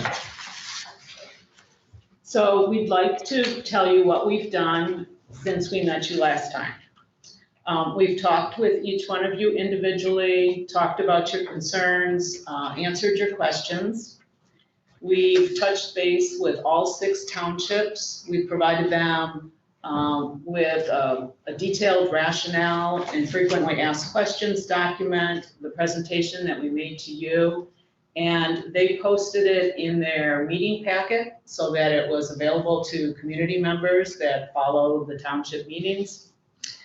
And we've initiated a very broad public discussion. We've engaged the Ticker, who's had 2 articles. The Leelanau Enterprise has had 2 articles.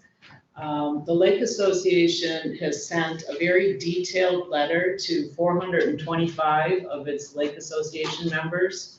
We have mailed a postcard to every riparian on the lake, directing them to our website where they can find these materials. We've talked to our friends, we've talked to our neighbors, we've talked to people that have emailed us and called us. And we're here to tell you that the result, number one, is that 95% of the information and comments that we've received has been enthusiastically supportive of the formation of a lake board. Number 2, the township supervisors that have chosen to take a position on this issue have uniformly agreed that the county should act on it. So given all this information, at this point, I'd like to turn it over to Tom to summarize the issue. Again, I'd like to add my thanks to Nancy for your time and your consideration. And we'll be very, very brief in our summary. As you've heard other people say this morning, Lake Leelanau is a huge economic asset to the county. It generates significant streams of revenue, both to local businesses and to this county in taxes. The message from our members is clear. An entity of some sort needs to be established and given the authority and flexibility to address the lake's needs. I'd like to read just 2 or 3 sentences from a message we received from Chris and Lisa Pinchot, who say, we're writing to support the proposed Lake Preservation Board. And I'll skip to 1 paragraph. As lakefront property owners, we would be satisfied if at least all of our fellow riparians joined hands to preserve the lake. We are not in favor of big government, but we cannot count on voluntary support to fund this urgent need, which could have permanent consequences. If not funded, we're afraid it could be ultimately fatal for Lake Leelanau. We are willing to pay at least our fair share. We hope you will see fit to make sure that at least those who most count on Lake Leelanau pay theirs. As envisioned by the state of Michigan statute, more than 100 other lake communities in Michigan have established lake boards, most to address the threat that we've described to you from a Eurasian water metaphor. Finally, given everything else that the county is doing, we're concerned that the county government does not have the time or resources to manage the many details relating to the care and long-term protection of Lake Leelanau. And I'd like to underscore the analogy that our friend and board member John Poland made to the Road Commission. With 8,000 acres of water, which is such an important asset to the county, it's really unrealistic to expect that its needs could be met through any other process than to have a small dedicated board familiar with the lake's needs that can commission the necessary studies and organize and authorize the necessary work. So I thought that was a very appropriate suggestion. One of the concerns that was voiced when we were here the first time was the county's role in the lake board. And I'd like to just underscore the fact that the proposed board is required to have a representative from the county as well as from each of the 6 townships. So the county's representative will be at the table to address any concerns that the county may have. Another concern which was expressed when we were here last time was about a mandatory assessment that the board could make of the county. And my understanding is that the county's attorney, Tim Perrone, has confirmed the lake board cannot require the county to finance its operations. In summary, and to close, this problem cannot be kicked down the road.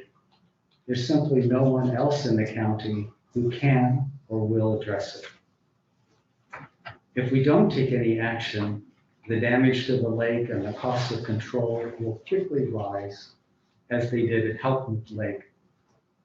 You may recall in his letter to this commission that the Lake Board chair from Houghton Lake indicated that it cost more than $1 million for them when they first started to address Eurasian water milfoil after it got out of control.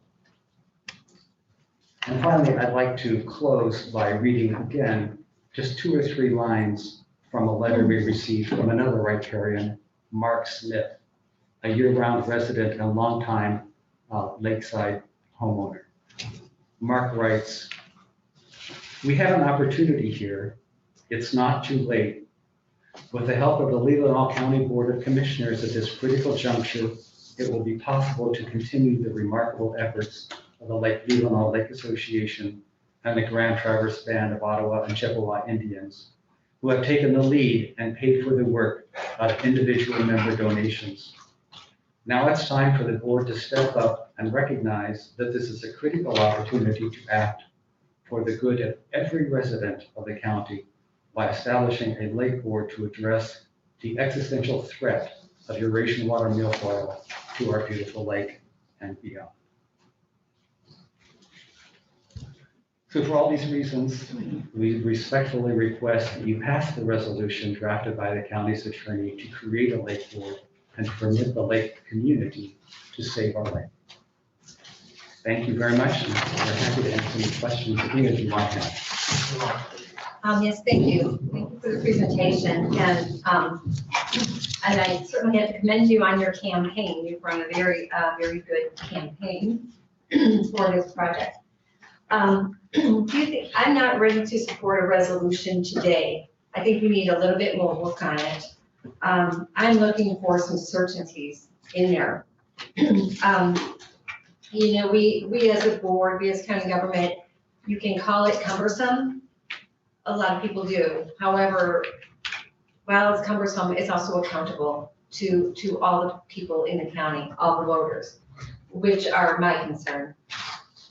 I think we're on the right track. If we could control this thing in our lake, I think that would be wonderful.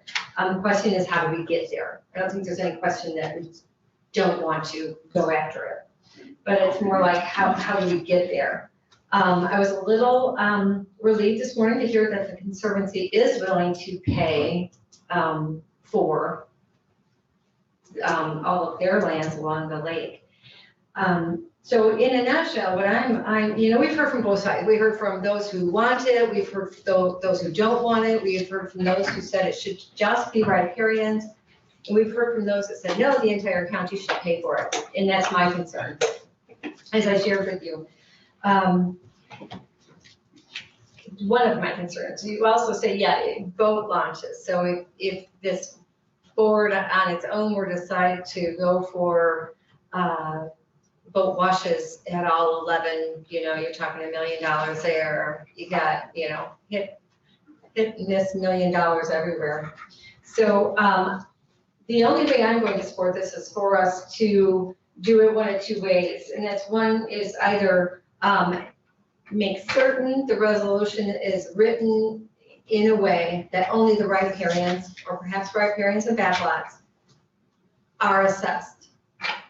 So I can make sure that, all Southern Solon Township doesn't have to pay for this, and all Casson Township doesn't have to pay for this the project. If that can be done either through the resolution, we have those certainties that it won't be the rest of the county. As we said before, if we have 30 some odd lakes in the county, it's a matter of time before all of them have an issue. This is just the first. So we just can't, every resident in this county can't keep getting hammered for all cleaning up all of the lakes. We can keep it out of the lakes in the first place, that would be great. If we could get the funds through, or set up the lake district, but it does not have the authority to assess. The assessing would be done by the board of commissioners through an assessment district, as we did for when we rebuilt the dam in Leland. That might be an option. And I know it's really far-fetched, but I know the way that lake is done, because it's a river, milfoil doesn't live in more than 15 feet of water. Is that what I heard last month? That's, it favors depths up to 15 feet, but it actually can live in very deep water. For example, Lake Tahoe has a substantial. Oh, it can live, okay, so that's right, that answers my question. Okay, so I think that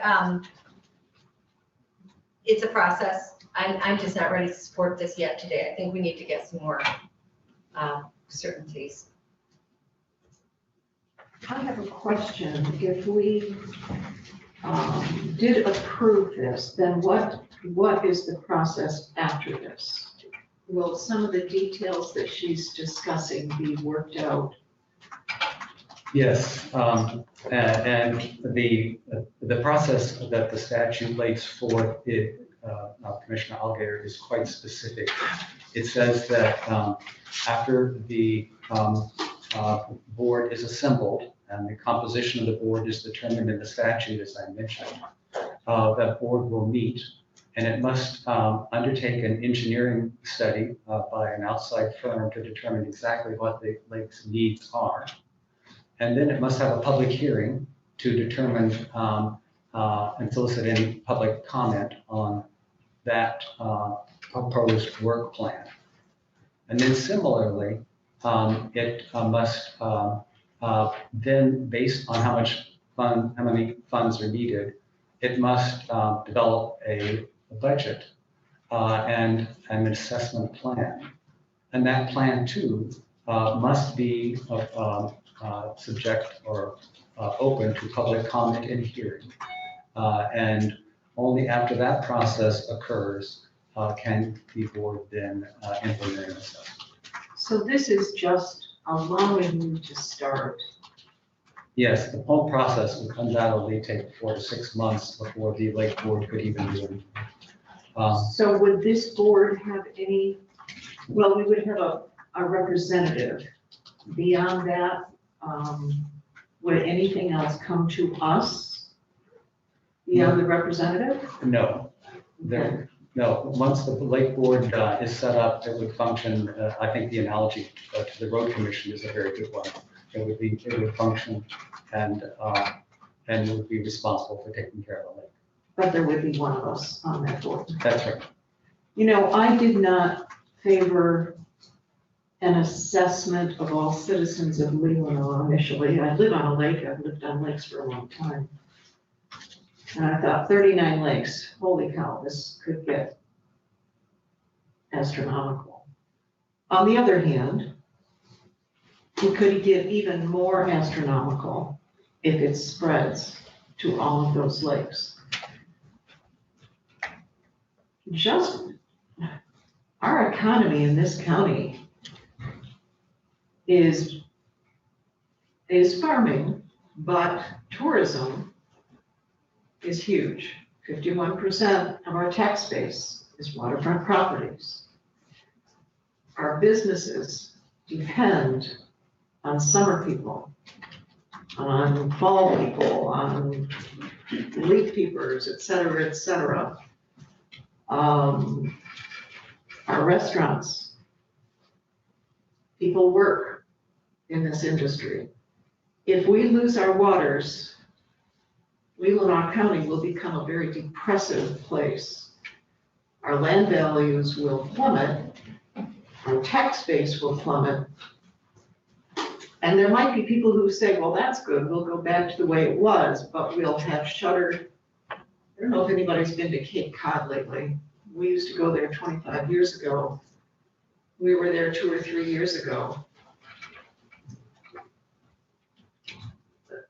It's not pleasant to drive down roads and see shuttered stores and abandoned buildings. So we have a lot at stake here, and we've got to be smart and proactive, and I'm glad that you are acting now. One thing that I think the board would absolutely have to do is boat washes have to become mandatory before and after people go in and out of the lake. We've got to make sure that we've got to try to contain this thing. And I think boat washes on all the lakes are going to have to become mandatory if we are going to maintain the quality of our lakes.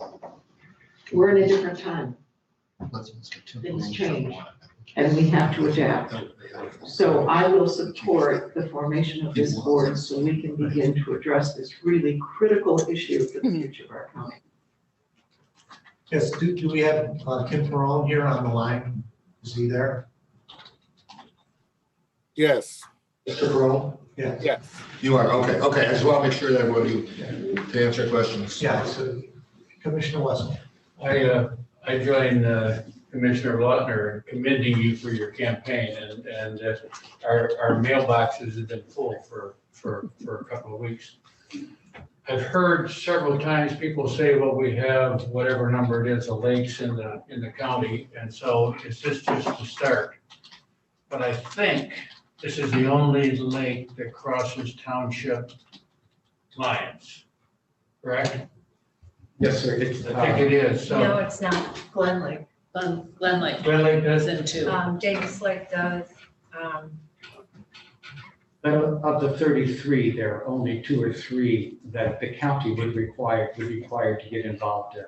It's certainly the only lake that has 6 townships. Right. And I prefer that we say, well, let's have the townships do this, but I don't know that you can get 6 townships to agree on anything, which is why I support this as well. Thank you. Commissioner Sotomayor. Yes, thank you, Mr. Chairman. I'm glad that Mr. Perone is on the line, and our county administrator did send to him last night something that I received, or rather this morning, something that I received last night that I just wanted to allude to. And I realize that you may not have had a chance, Mr. Perone, to see that yet, but maybe between now and the next meeting, you might be able to take a glance. Basically, there's been a lot of concern that's been expressed on the method of funding to ameliorate the invasive plants. And I did a little research into options and talked with Jeff Hawkins, who's an environmental engineer who's worked with the county's brownfield authority on various projects. And Jeff suggested that we consider a funding tool that's been established in Public Act 94, 2008, which is the Water Resources Improvement Tax Increment Finance Authority Act. And Part 7 of PA 57 addresses water resource improvement authorities. And the authorities we're talking about setting up, Jeff thought would be similar to a brownfield plan tax increment program.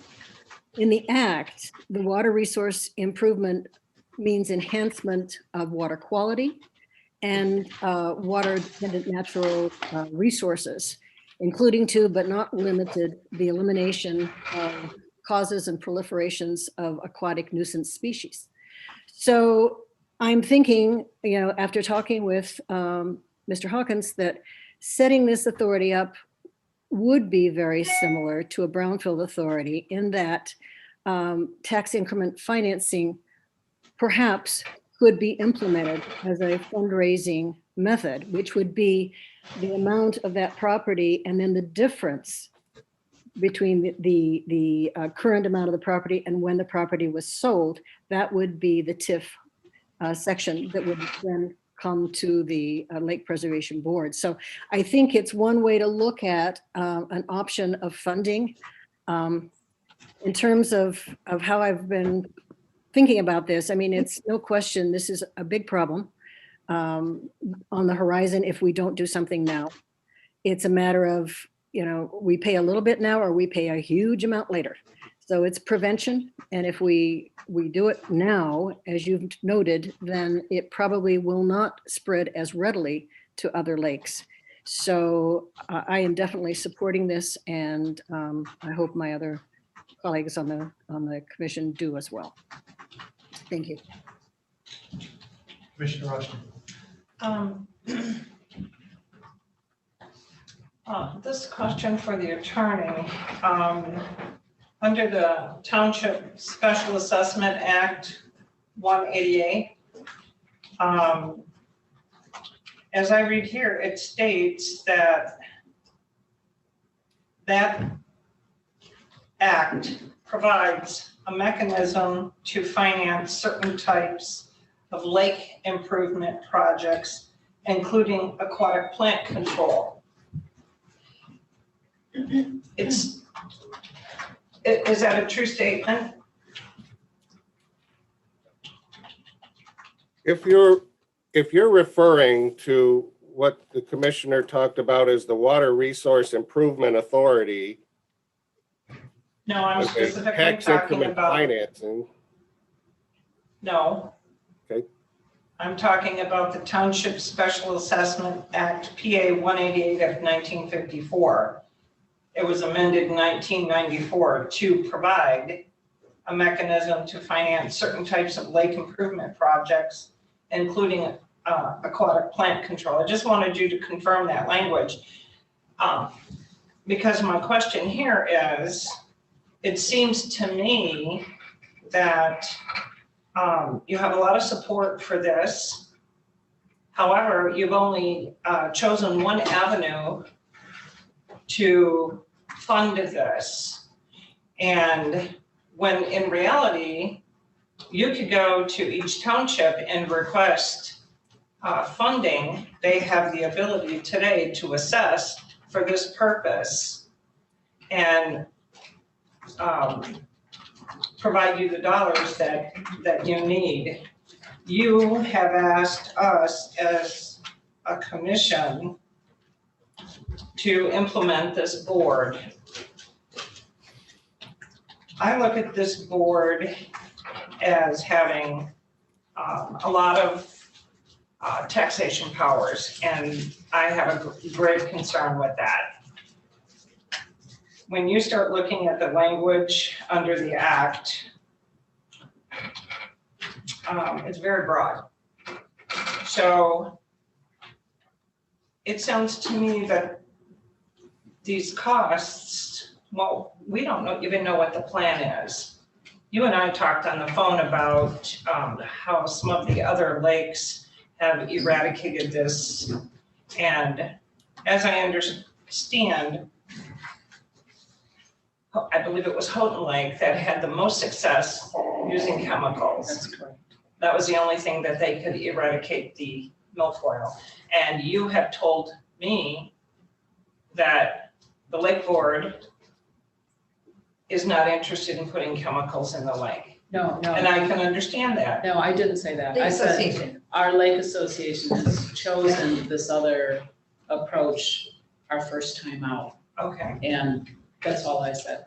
I think Houghton I was Lake under used the- chemicals because of the 10,000 acres they had to. I was under the understanding that you were opposed to adding chemicals to the lake, and so I'm like, you know, you're throwing good money after bad, because obviously I had asked for the results, you know, that you have seen. And the results you've seen after spending, what, $150,000 is minimal. So if you're not willing to take on all the opportunities that are out there, I just think you're just throwing away taxpayer dollars. Well, we would, you know, the lake board is not the lake association, so it would But you have. would be advising. Yeah, but we would have this independent engineering study that would look at all of the technologies, the extent of the infestation, and make recommendations as to the best approach. Now, I do understand that if you go through the county board, the board itself, by resolution, can determine the scope of the project, and they can establish a special assessed district. I understand that this does need to be addressed. I will not support the resolution today because I think it's too broad in power for that board. Unelected officials on that board, once you create these boards, they're there for forever. And the citizens in the community have no recourse to unelect those positions. So If the you only way don't was mind, Commissioner, the townships Appoint. are appointing, so they have the power to remove a person and appoint someone new. good point. The only way I would support something like this is that if it had a start date and an end date, a specific scope, and an established district. I will not support it today. I think there's work to be done on this. My other question is this, you've known about this since 2019. And I'm just curious why you did not seek relief from the townships over the last year and a half. Well, I'll start, and then Brian, do you want a comment? I asked that question because, as I mentioned, under their Special Assessment Act, there's dollars available to you through that. Well, Commissioner Rushton, the principal reason is that we have been sort of operating in an emergency mode. And It's been a year and a half. Yes, ma'am. We have devoted full time to raising money privately. We have talked to researchers around the country about the problem and how best to treat it. We have used what we think is the best cutting edge, leading edge knowledge for dealing with this problem. And as someone who spent 5 years in the agrochemical industry and knows the pluses and minuses of chemical control of weeds, I can tell you that it's appropriate in situations which are out of control, like Houghton Lake, but it is a very blunt instrument and it kills a lot of things, including beneficial weeds, as well as problematic ones. And so we're not opposed to using chemicals as if the weed gets out of control, but it is certainly premature. And even individuals from the Nature Conservancy, a national organization which has experts on aquatic weeds, and others that we have consulted, recommend that we hold off using chemicals right now. Hence, we've used these other two methods. But we really have been operating, frankly, at breakneck speed to organize the initiatives that we put down. And I sort of agree with Commissioner Russell's view that trying to get 6 townships to address this problem in an emergency fashion is unlikely. So I take your point, and if the commission decides in its greater wisdom that it cannot and does not want to tackle this problem, we will go back to the townships. But realistically, I think getting all 6 townships to do something for this, the most important economic asset that this county has, is unlikely. That's why I'm confused why you don't approach the townships. They already have the power. And you could have been utilizing some of the resources already available through your townships. If I can add to what Tom said, we have a board of 12 individuals that were not aquatic experts a year and a half ago.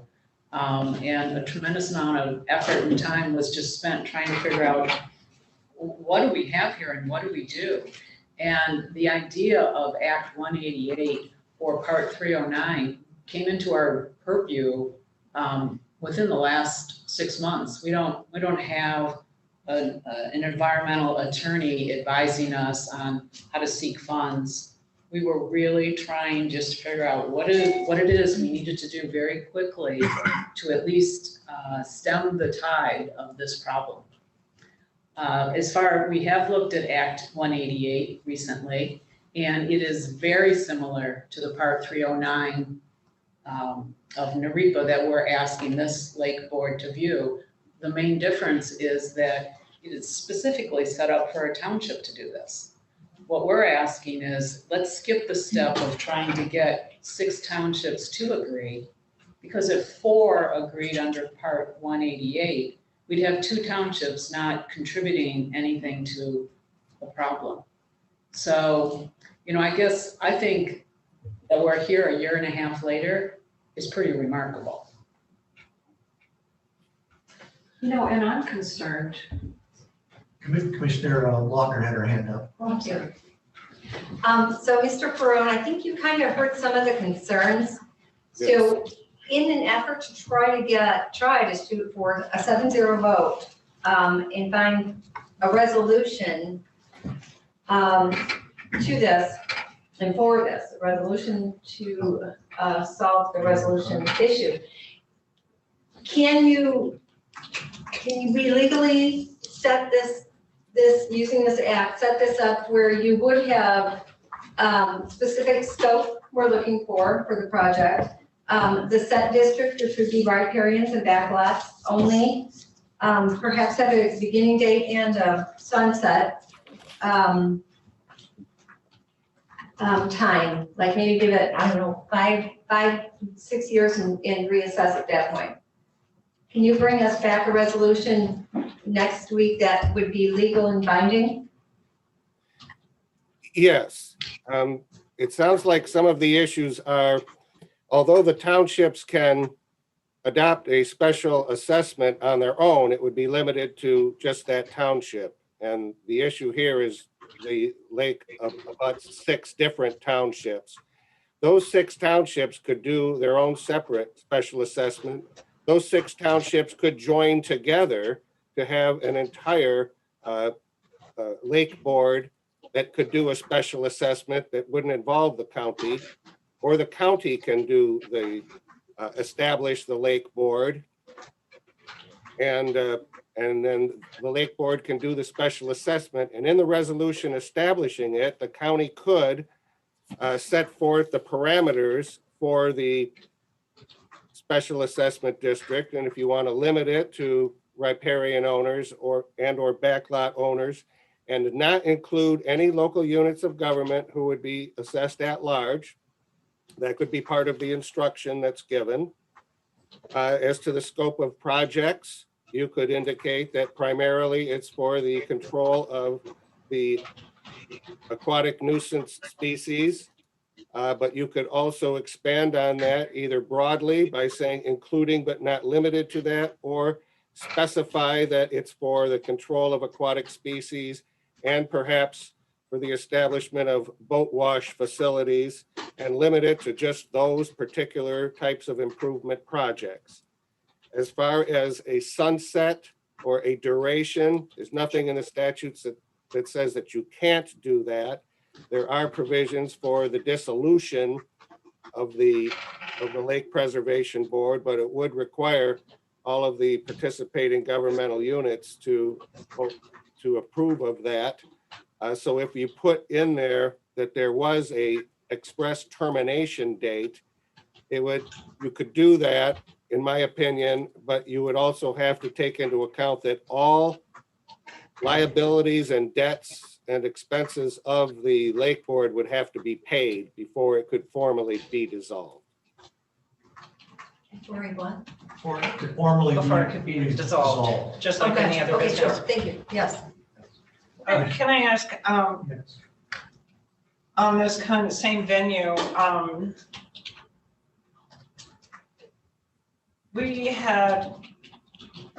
I had thought maybe some sort of user fee for the lake, but I did not know how to approach that subject or how that would work or what agency would oversee that. Can you speak to that?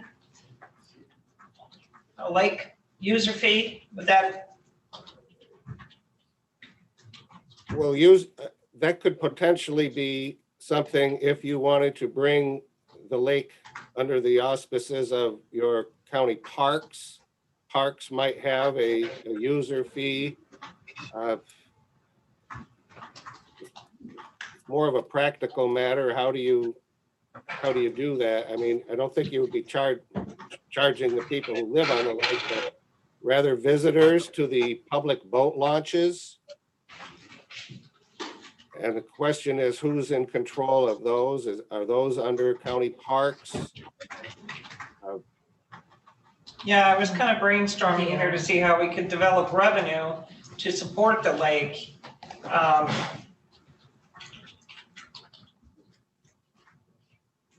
What about DNR obligation? Do you know if they have an obligation? Do we not pay, our voters pay fees to the state? Do they not have an obligation when issues like this arise? I believe they would only participate if they had property on the lake and they determined that they were going to participate in the special assessment district. They got one launch, right? Two launches? Sure, would like to speak. Go ahead. No. Let me interrupt our protocol a little bit. As a former conservation officer, I feel like I can shed some light on this. The Michigan Department of Natural Resources is a fiduciary over public water. So to charge people, like if you had a Sullivan Township Park, for instance, and it was on your land and you provided a service like a fish cleaning station, bathrooms, whatever, you could charge. But remember, every road ending is public. Every place the DNR has established, it's called DNR Public Access Site. They are the fiduciary, and it would not work as a revenue source, okay? You have everything from duck hunting to fishing to recreational boating, so maybe just save the board some time on that. I'm pretty familiar with that, the DNR rules. It's under R299 if you want to look it up, available township commission. Commissioner Alvar. If there was going to be a resolution as requested by Commissioner Lautner, I think we need to request another one that would state that there could be a county assessment. But we need to figure out how much that would be for heaven's sakes. That could be determined, that would allow that as necessary, or if necessary. So not just one proposal. Commissioner Sotos. Yes, a question for you, Mr. Perone. If we were to restrict the options for financing to just the riparians on the lake, would that then eliminate the ability to go for grants or to potentially, if it turns out to be usable, to look at the TIF kind of options or anything else that is beyond a direct assessment to those riparians? The special assessment district would apportion the cost as determined by the engineering review. So you would have everything there, and then the special assessment district would be designed to collect everything that you need to pay for that. So if you needed, you shouldn't need more from another source under that scenario. The question is whether or not you're also going to apportion some of the costs at large to either the 6 townships or the county at large. Not with regard to property they own on the lake, that's tax exempt, and they would only be liable to pay the special assessment on those lands if they voluntarily agreed to pay. As far as the TIFA district, under the statute, that is only available to a city, village, or township. The statute does not include county in the definition of municipality with regard to a special assessment or a TIF district for a water resource improvement authority. So there's no authority, statutory authorization for a county to establish a water resource improvement authority under the Recodified Tax Increment Financing Act. The townships could do it. More than one township could join together to form such an authority. And then the revenues would be the tax increments. You start with a base amount of revenue, and then you would have to wait until the taxes went up and then capture the tax increments there. It's, you may not be able to specifically determine exactly what that's going to be. There can be projections, but they may not come to pass. Whereas a special assessment, you know exactly how much it's going to cost, and you apportion those costs in total among the properties in the special assessment district. That makes sense. I was under the assumption that it was the sale of the property, the base value, then the difference between the sale, but it sounds like we need to do a lot more research before even thinking about that for townships. Yes, it's not about the sale of the property. It's about the increase in taxes over the base year. That's the way a normal TIF would work. So I Yes. just, this sounded like it was a different take, but as I said, you know, from what you're saying, that might not be the case at all. So thank you, Mr. Burrow. So, Mr. Perone, I understand there's 3 different ways now that we're looking at it. One would be through the board. The other one would be through Township Assessment Act. And the other one would be tax incremental financing. So those are all 3 of those separate ways of financing this? Yes. Yes. And they just have to be approached completely different than one from the other? Yes, and because the whole lake abuts 6 different townships, they would have to either join together on this or perform this separately. Okay, and that's why it's come to the county here, because it'd be the least complicated one. Yes, with regard to establishing a lake preservation board and designating a special assessment district that encompasses the entire lakefront. And we don't, if we put limitations on it that exceed what the Public Act has, we're allowed to do that in our resolution. The statute allows the county board to instruct the lake board by resolution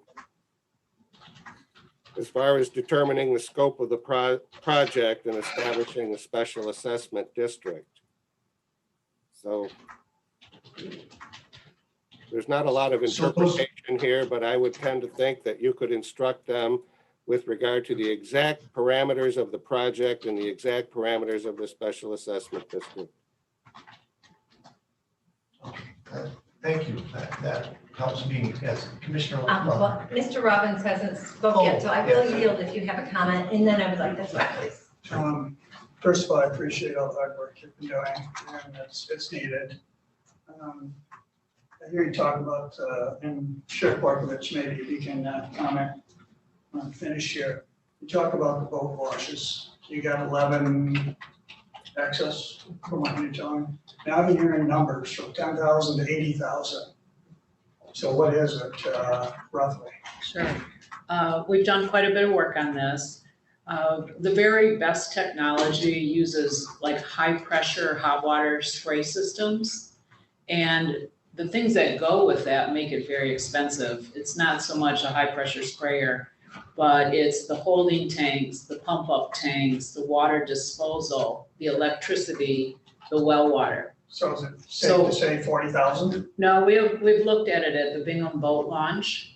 And given the situation there, the fact that we'd have to have a power drop and put a well in, that project was coming in at about $80,000. Okay. And we concluded that because of the high cost and the difficulty in managing the water, because the property sits next to a wetland, that we have recently had a board vote where we've decided to use something called a CD3, clean, dry, and drain system, and it uses high pressure air and a wet, dry vacuum system.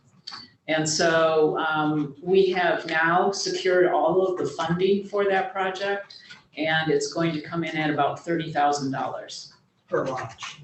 Per launch. Now, I can tell you that at smaller launches, you can put in smaller units. If you don't have boats with live wells, you don't need a wet, dry vac. So this company makes smaller units that are less expensive. Okay. So this is really the top model of that kind of technology. These are DNR launches, and this is more directed to Sheriff Barkovich. Do you have the authority to do that, or what's the red tape to get this accomplished? We're working very closely with them. We're at the stage where we're entering into an operating agreement with them, and it will allow us to operate on that site in 5-year increments. And we have to have liability insurance. They have to approve our plan.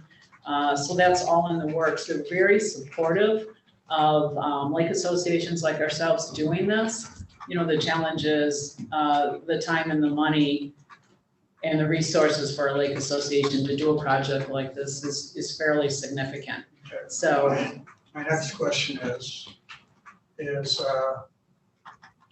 okay, you take all this money from your boat launches. I'm not a math wizard here, so I don't know how much money you're gonna collect from all your landowners if this is approved. I can see a big chunk eaten up on boat washes before you even attack the weeds. Yeah. And then, let me finish this.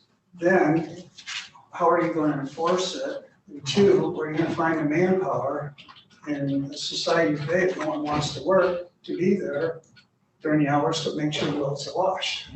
those are great questions.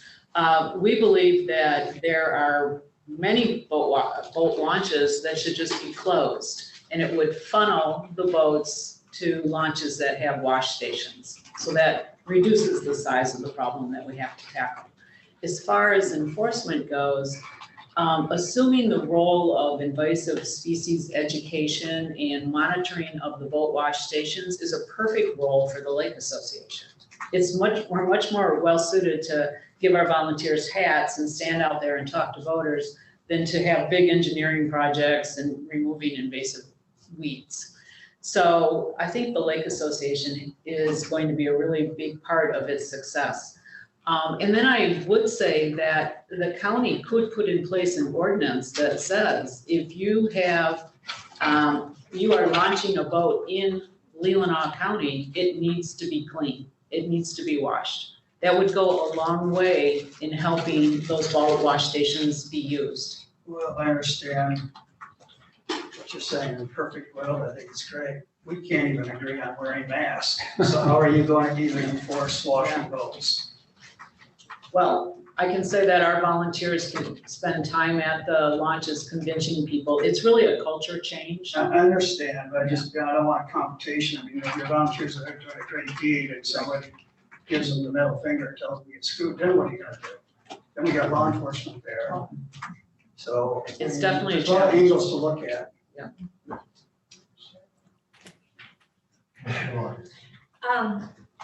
Yeah, a comment was made about possibly taxing the entire county, and the only possible way I could see that being done would be to take, a percentage or, something based on SEVs, and that would be the entire county. And that's why I'm adamantly opposed to this, because then you're going to have our large landowners that are generally farmers and woodsmen, paying for this lake. And that segment would probably argue that that is our most valuable resource in the county. So we have our woodsmen who will argue that that is our most valuable asset in the county. So you've got to understand what we're dealing with. So that being said, that would be a very unfair taxation. And it would also mean that all those homes around Glen Lake would be paying for Lake Leelanau. And they would argue that Glen Lake is the most valuable asset, not to mention Bright Lake and Davis Lake and a few others. So I would like to make a motion that this be moved forward to Tuesday night and ask Ms. Brown to have a resolution ready that would cover the same issues that I mentioned earlier in my previous comment. I'd like to amend that to add 2 different resolutions. We have to have a support for it. Okay. We have support. I'll support that. Okay, yes. All right, then you want to make an amendment to it? An amendment to have 2 proposals. One where there's countywide taxing and one that Lauren requested. I didn't hear what you said. She would like to have it be 2 separate resolutions, one for a countywide tax and one for the lake assessment. Like the lake owners in the back. So that would be your What do motion. they call them, back? Backlot. Thank you. So basically you want to add a second resolution. Yeah, I think we Amended should. first motion. Yeah, to add a second. To add a second, okay. Yes. Can I just make a comment? Just a minute. We don't have a second for that, so that one fails for lack of a second, so we'll go back to the first motion. So did you want to make a comment? I did, I just wanted to make a correction in regard to a statement that was made about the county board to make an ordinance. We don't have those powers. That power is allocated to townships only. Yeah, I guess, I'm not sure, we do have some ordinance, but I don't know if that's one or not, we would have to find out. if we Only have on, that power. I think it's only on land that we own, can we make an ordinance, like in our parks, we can Well, put, we would have to find out. oh, there's your attorney right there. I mean, would you be able to say that we could make an ordinance for demanding that boats be, cleaned before they're put into the water? Does the county have that authority?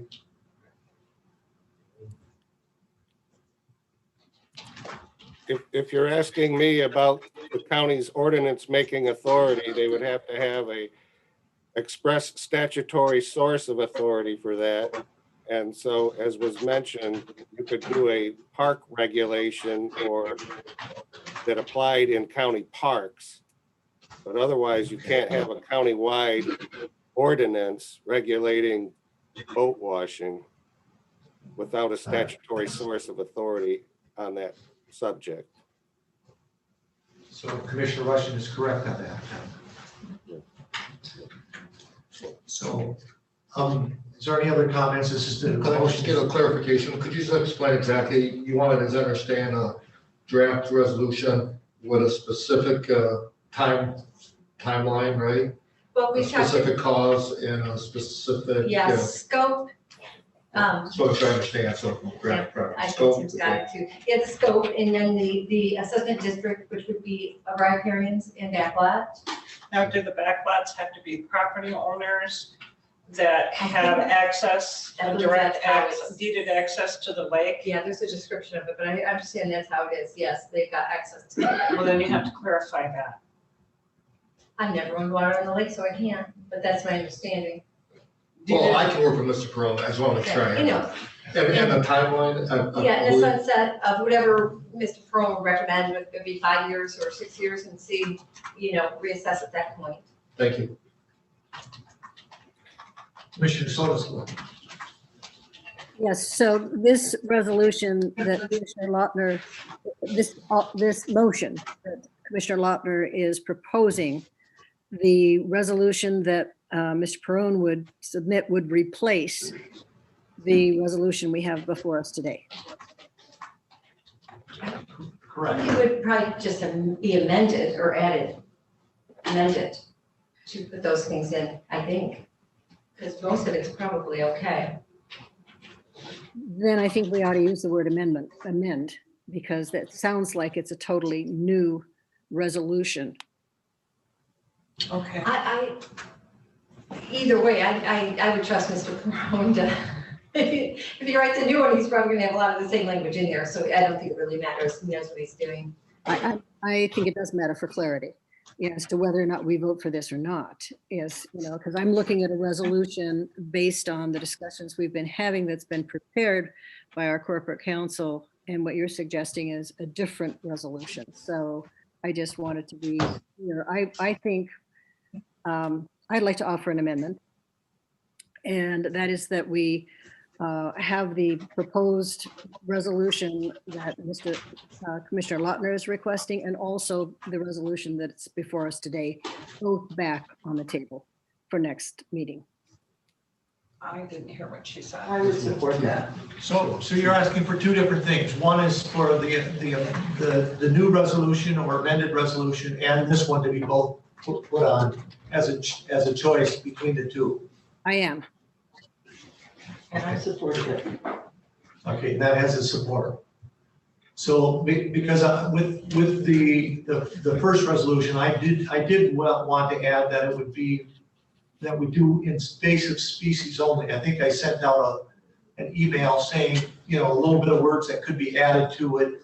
So because I hear work about dredging, I hear work about, doing other things that they want to expand the board. And I'm afraid that puts too broad of a scope for what we're talking about. So I do think on the new or amended resolution, I'd like to see that it limits it to invasive species. Mr. Chairman, I saw your comment on that, and that type of an amendment is one item. What Commissioner Lautner is proposing goes far beyond that. So that's why I said, if we have the two, we can add your one amendment to the existing proposal if that's, or we can today vote on the existing with that inclusion.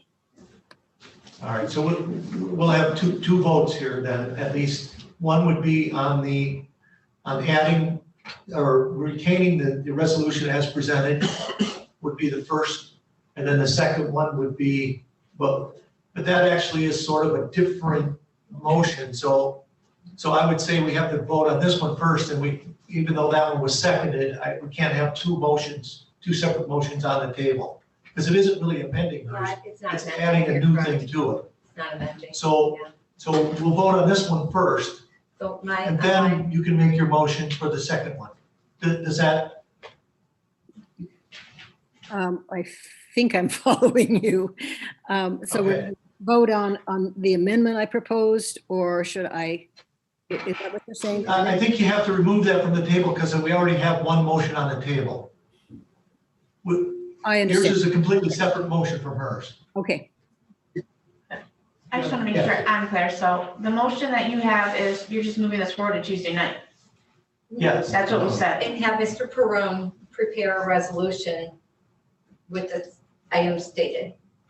So Mr. Perone will have a resolution by Tuesday night with scope, district, beginning, end.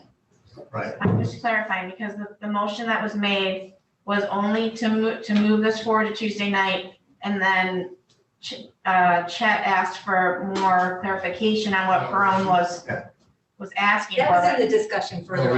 You did make that in your motion. Believe, yeah. So to clarify, then that my motion would be to have Mr. Perone prepare a resolution for Tuesday night that lists those, that includes those things. Commissioner Rushton.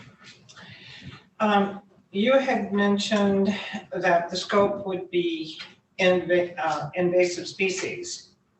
They came to us for milfoil, Eurasian milfoil. Correct, that's an invasive species. Correct. Correct. But now you've broadened the scope. Correct. Okay. That's your intent? Yes. Was that the? Because we don't know what other things will come in. Yeah, that's okay. We can always, yeah. Commissioner Elroy. So what exactly, I need to know exactly what we're voting on this first time. Okay, my understanding is that we're looking at a new resolution. You know, we're taking the resolution that's here and changing it to make it limited to, let's just say, 5 or 6 years or whatever Mr. Barone recommends. Also limiting it to the scope to, I would say, invasive species and, I don't know, and to specifically to riparians and people, houses with riparian rights. On Lake So we're gonna Leelanau. On Lake Leelanau. Yeah. On Lake We'll vote on Obviously, that, and then we're gonna vote on the one they propose. Correct, we only can have one on the table at a time, so that's, we'll do this one first. Commissioner Sotis Little. I'm sorry, one last question. So if we add those restrictions or limitations, and let's say that when they do their research and it comes back that the experts that they engaged are recommending something different, they would or would not be able to do that if it didn't fall within the restrictions? Are we pre-guessing what's going to come out of the study by adding this limiting language? Well, My personal belief is that they need to tackle milfoil, concentrate on milfoil. And we've got, in a few years, reassess where they're at with milfoil. Is it eradicated, is it under control, or is it worse? And that's Milfoil is why we're in front of us. That's what I'm responding to. It's your personal opinion that they should concentrate just on that. And I hear the chairman saying all invasive species, those are two different things. Correct. I mean, I think, you know, that we believe that they need, and they've presented that they need to attack milfoil. But I'm also knowing that there are other invasive species, so I don't want to limit it just to that one. That's why I added that language. But I don't want it to expand to things beyond that scope. You know, anything can be, when you want to do the beautification of the lake, it can go way beyond, and that kind of general language scares me, that the people are going to decide things that really shouldn't be in their scope. So that's why I would like to limit it that way. That's my thinking. If we kept the resolution today and added that particular specification, if this resolution failed, You won't get then we unanimous. wouldn't have the other restrictions. Correct. Correct. Commissioner Rushton. I really think that we are struggling to try to get language for a resolution. If we want to move this forward to next week and have a discussion, I don't know who asked for this resolution to be put on our desk today without having given the board an opportunity to discuss what the resolution would look like. Thank you for your work, Mr. Perone, but it would have been nice if we had discussion here first. And again, I think we're trying to move the ball down the road when we haven't had enough time for discussion. So I'm going to vote no on this right now because, quite frankly, I think we're wasting our attorney's time. And we need to decide what it is or what we're not going to support in a resolution so that we can be provide a united front, so that the citizens in our community understand that we understand their problem. However, we also have a responsibility to our citizens to not overtax them or give them carte blanche, access to struggling families' dollars. Commissioner Wessel. Yeah, I want to respond to Commissioner Rushton because I was sitting in this room and we had this discussion last month. and we talked about a resolution, and we asked the administrator to work with Mr. Perone to bring back the resolution. My memory wrong? Maybe not, but here's the problem. He has the floor. Okay. So I appreciate getting a resolution today, and I think now we've had some input, and I look forward to what we have at next week's meeting. I call the question.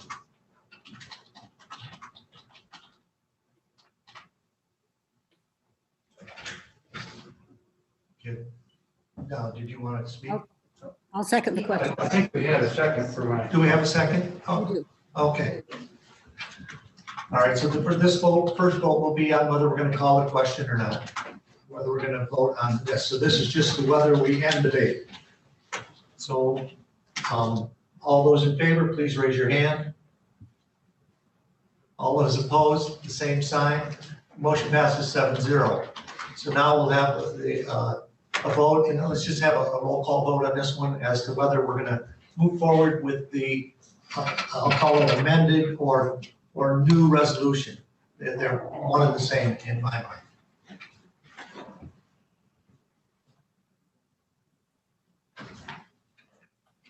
Commissioner Lautner, Yes. Commissioner Robbins, Yes. Commissioner Rushton, Yeah. Commissioner Sotis Little, No. Commissioner Wessel, Yes. Commissioner Elgyer, No. Chairman Bennett, Yes. 5-2. Okay, thank you. So the motion passes 5-2, and so we'll have a new or amended resolution next week to look at. Commissioner Sotis Little. Yes, if we could have that just in advance. The reason I voted against it is I don't like the sunset clause. I don't like some of the other restrictions. So if we can see it in advance and come prepared for suggested amendments to the new resolution. I do support having the board. I will support to have it created, but I don't want some of the restrictions that were talked about today. Okay. So my only comment, just understand that the main restriction is the Lake Leelanau riparians and backlots. That protects your district with every home living on Lake Michigan, that they're not going to be paying for Lake Leelanau. That protects all of your district with everyone living on Lime Lake and Little Traverse Lake. So they're not going to be paying for this when they could be paying for their very own district in the future. So I just want to make sure that's the main thing that protects your districts. So that's my comment. Commissioner Elder. And I guess, I originally agreed with you, Commissioner Lautner. But reality says that if we don't tackle this, we'll be paying it anyways. So my focus is stop this thing in its tracks and don't let it spread to the other lakes. Yeah. Because it'll just get worse and worse.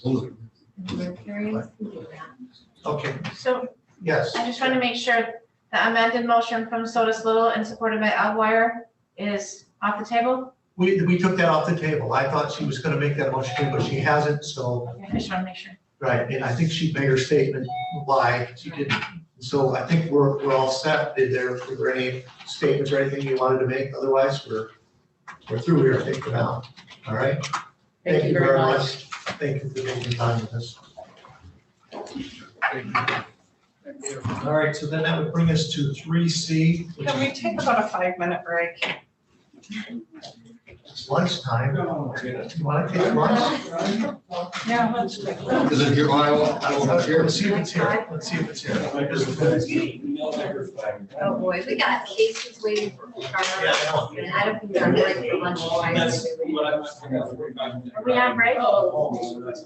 This is, yeah, he's here, lunch is here. We're on break. Can I go to the bathroom? Yeah. Please.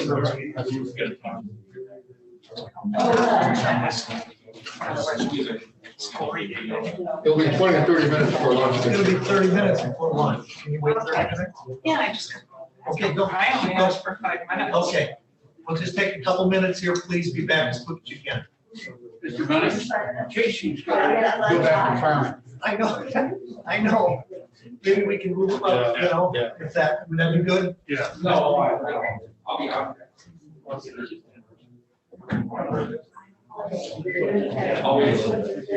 How are you tonight? Okay. What did we say? Oh, that'd be true. That'd be nice.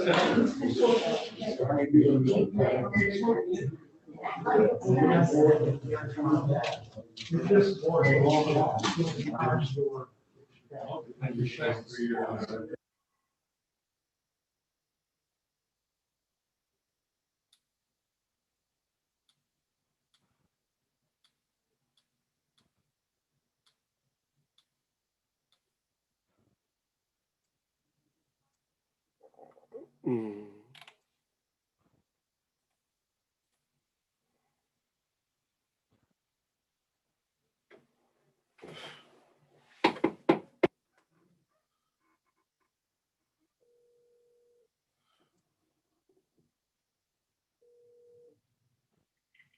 Yes, somebody called.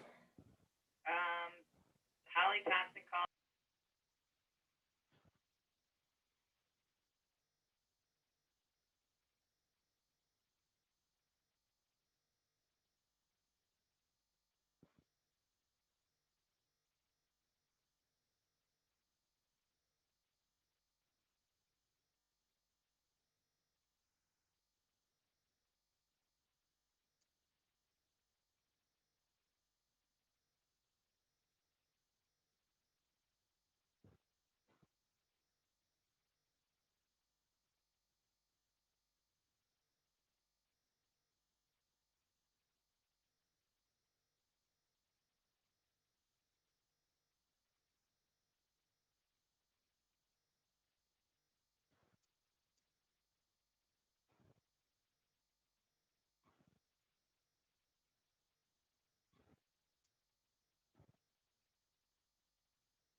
You are muted.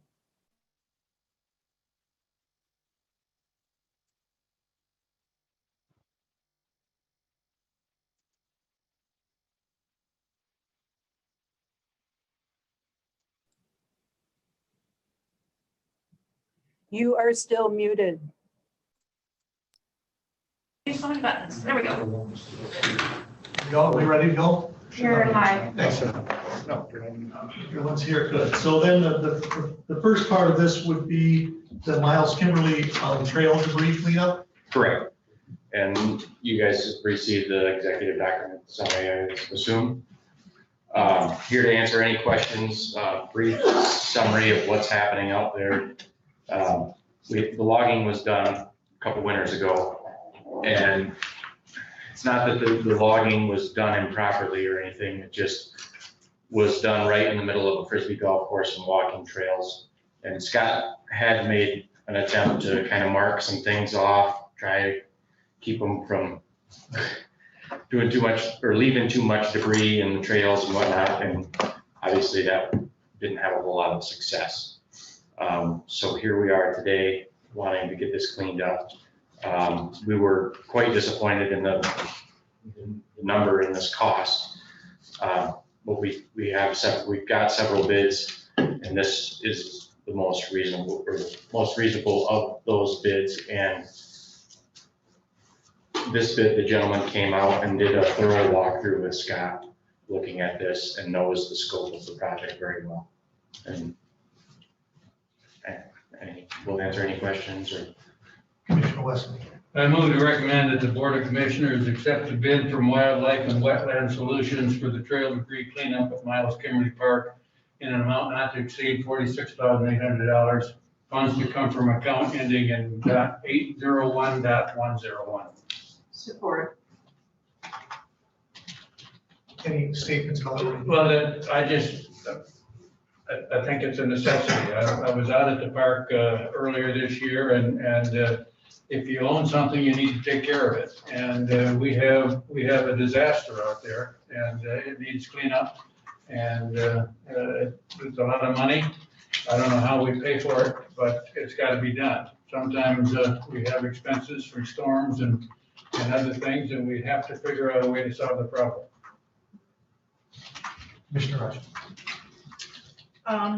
When did your loggers come in and log? What year? 2019, correct? I had it earlier than that. 2018? Winter of 2018. And my question is, why didn't the loggers clean that up to a certain level? Go ahead. They did do some cleanup, but it's not in the scope of the contract. It's not in the scope of the contract? No, because the contract stated they logged the property. And this isn't something that we, in hindsight now, should have been looked at or thought about a little harder, or maybe tried to be put in the contract. But I don't know if you would have got a forestry company to do that. In retrospect, we could have asked them to chip the tops. That's a totally different project than what this was basically a thinning.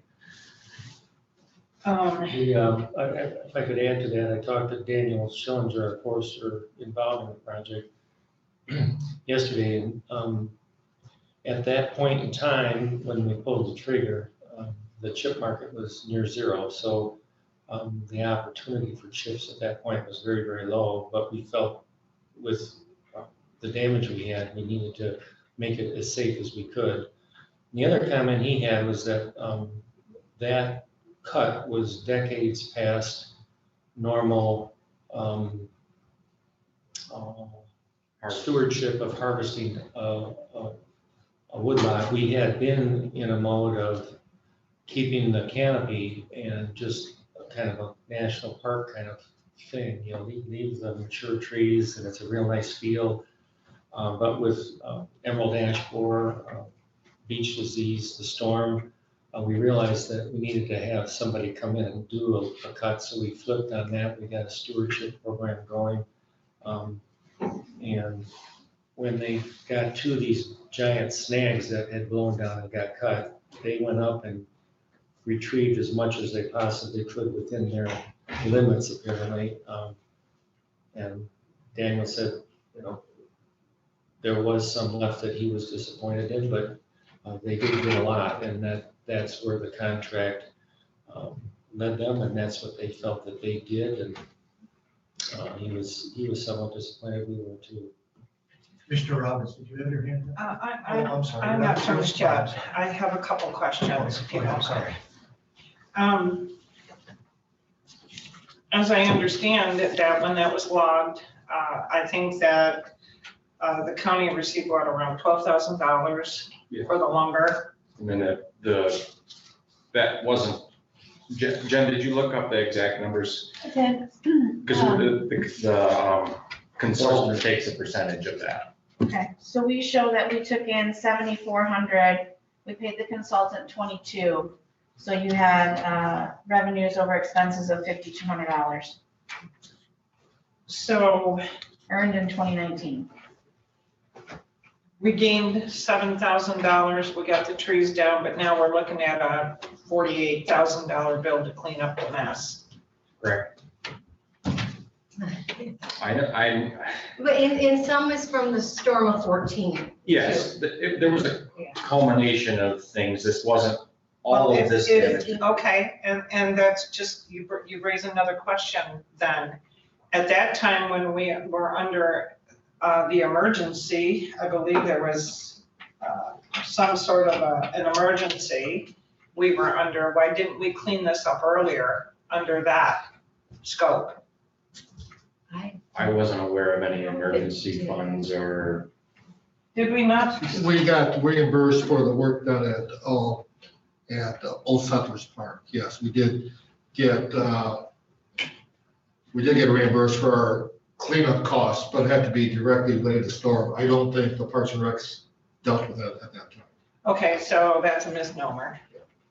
We did get cleanup, we did get funding for reimbursement for Old Mission, our Old Settlers. We knew Old Settlers had an issue, but I don't even know if we knew there was trees down up in the walking trails at that time. I don't think we've been up in there. And Scott went in and that's when he got injured, was removing some of that storm damage stuff. And then even after, he tried to make an attempt after the logging to get some of this out of there, but it's way beyond what he's capable of. Where's this money coming from? I looked at your budget. You guys put $45,000 in for capital outlay and $4,000 in for capital outlay under $5,000. I understand you guys have spent some of this money already, so where's this money coming from? That's why we're here today. In the narrative, we have put all of the items in the narrative on hold because we feel this is a priority. If you look at the narrative on budget, there's $45,000 there. Have you guys been chipping away at trying to clean that up? A little bit, but that's how Scott got hurt, so that put him out. And then Scott's one man. We don't, last year he had no help with COVID. And it's, like I said, it's way beyond what he's capable of, or even the equipment that we have for cleaning it up. There has been an attempt, yes. But. So these trees have been down since 2008 and it's getting worse. I would suggest you put it in your budget for next year. That's why we have budgets. I understand that. I have a comment, but first I had a question. Jen, I think you had some details about the finances, like what would this come out of, or what would that leave Parks and Rec if we did the full amount today? Yeah, I have a couple ideas that I've been talking about with Steve and Casey on that. With the preparation of the 2021 budget, you do have the allotments that they talked about for capital improvement. You also have from 2020 the expenses that were not expended last year was $31,288. So it is possible, in essence, to use the 7,000 revenue and the 31,000 dollars to do a fund balance forward and bring that into their budget versus reducing their capital outlay, if that's a choice that the board would like to make. And that is something we didn't discuss at Parks and Rec, because I didn't support this, as you know, at Parks and Rec, because it would take all our capital outlay to do and leave the park. It would be the only thing we got done this year. So my thought was either pick the disc golf course and do that, or pick the Pat Hobbins Trail and do that, or not do it as wide. Because I think it was 100 feet, 50 feet on either side of the trail they're going to clear, etc. That being said, if this board is willing to come forward and grant us back that 31,000 from last year, that's a different story. That would just about cover this. I'm interested to know if that's something this board would be interested in doing. And then we would have to pull 15,000 out of our own, 16,000 out of our own capital outlay. Yeah, my suggestion would be, so even if I hit the numbers with the expenses, so if you have the 31,288, that was your 2020 rollover, and the county received the revenue of a net balance of 5249, you could easily say that you could put 37,000 into the Parks and Rec budget for 2021 in the line item 801 as the contractual services, and add that from the fund balance, so that the money that rolled. Money from last year's budget. Well, I would ask Mr. Wessel if he's amending his motion to say that and see where it goes. So let me ask a question about the budget, if I may. It seems to me at the end of the year, we've always been told that individual budgets roll back to the general fund. That budget year is over with. Now you're coming up with this idea that because they didn't use it last year, now we can just magically roll it back into their budget so that they have opportunity to use it. Typically, in the case of Parks and Rec, over the last 4 to 5 years, they've been coming to the board letting you know that they have not been spending their capital improvement to save for a grant that the board wanted them to save for, in essence, to not use their budget for all their expenditures that they have proposed to the board during budget prep. In doing so, that has caused or created the opportunity for money that they had allotted towards a grant that they no longer can even apply for to be put towards this project versus taking it from the contingency line item of 2021. There is $440,000 in the contingency line item budgeted for 2021, approved by the Board of Commissioners.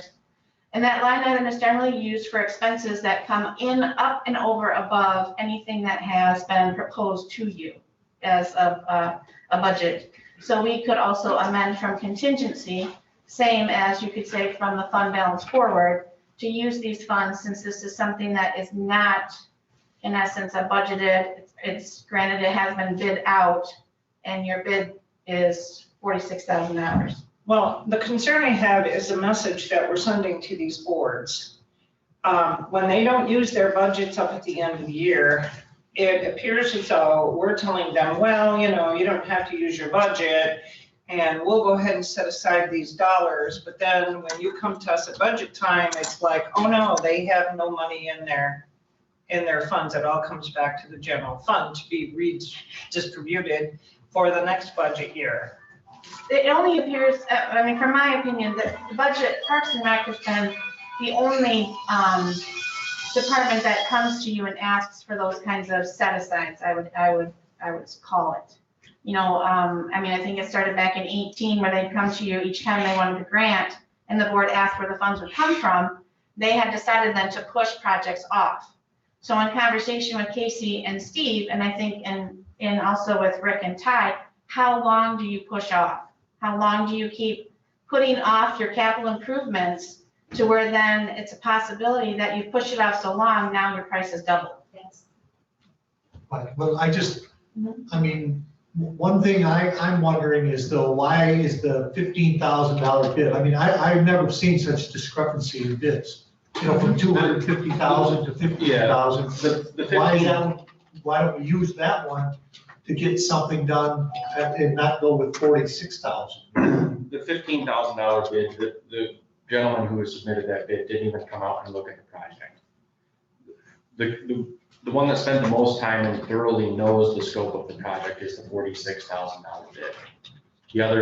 The partial bid, and I can't remember the other company's name.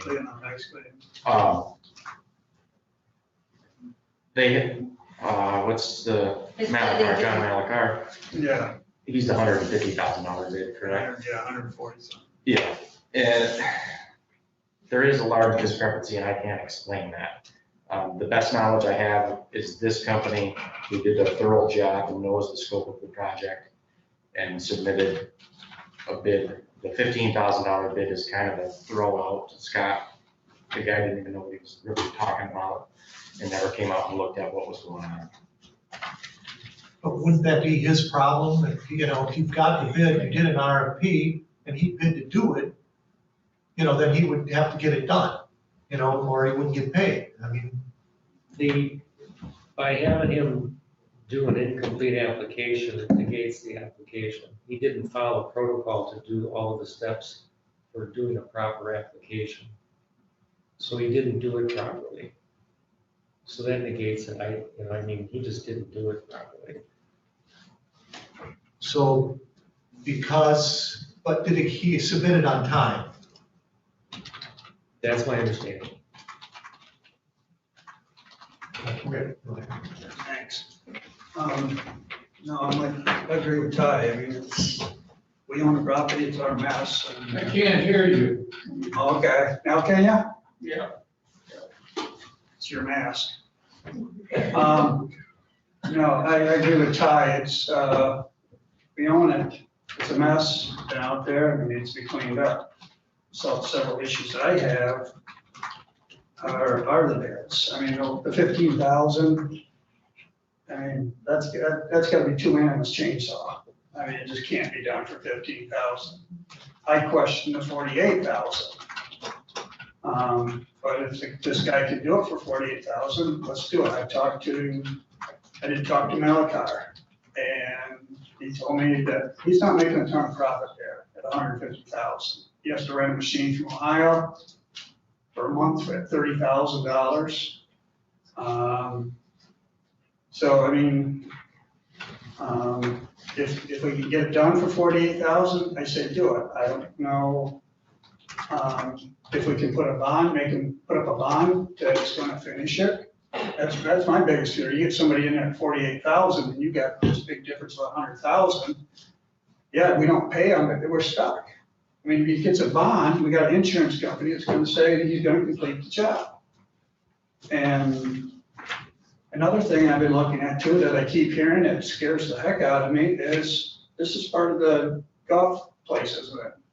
Yeah, no, it's been thrown in my face by about 3 different people. People are gonna get hurt, and they're talking about our $75,000 cap. Well, if that's the case right now, that park should be, or that golf park should be shut down until we fix the problem, to protect ourselves. Commissioner West. I would like to withdraw my motion and ask Melinda to substitute it for what she suggested. Is that okay with the second? And the suggestion was, repeat that. If you amend your motion to add what Jen, it'll do it, but that's fine. So the motion is to. Does he want to amend or just add? You could just add, correct? You just add it, sure. Add funds to come from either fund balance forward or contingency, whichever you choose. Where is the 31 and the 5? Fund balance forward. Fund balance forward. So you want me, Wessel, to add funds to come from fund balance forward? That's okay with the second, that'd be probably the simplest way to do it. Okay. Commissioner Law. Thank you. Commissioner Rushing brings up a very, very good point about the idea of allowing departments to come back and get the funds. It's not allowable, except we did do that with Parks once before, and Parks is in a very difficult position. We've got a lot of properties to manage, and we never give Parks a big budget. They work on a very small budget comparatively. So when it comes to managing the properties, as Commissioner Robbins said, it is our woods, it is our property. And I wasn't going to support this if it were going to eat up our entire parks budget for this year. I would have chosen to do one of the trails, like I said, or not as wide or something different. But if this board is willing to grant back those dollars we did not expend last year, and then take the revenue from the tree sale and to cover almost all of it, I'm willing to support that. It would be great to have it done, I will say that, it'd be great. It's not that I would oppose to getting it done, it's how we're gonna pay for it. Commissioner Rushton. The company that you're looking at hiring, do they own this equipment? Do you know? Some of it, and they'll have to rent some of it. Okay. And the forest mulcher, do they own that piece of equipment, do you Yes. know? Yes. Carbide? Yep. Okay, so.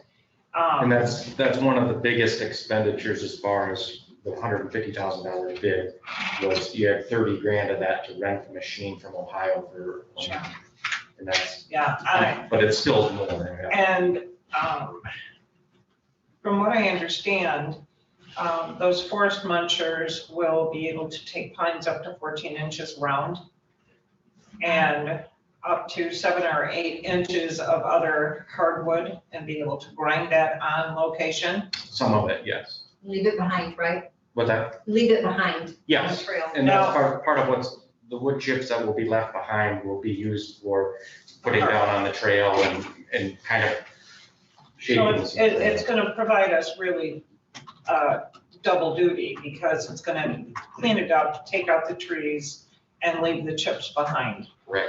What are they going to do with the wood that's not chipped? And why would they not chip all the wood? Just.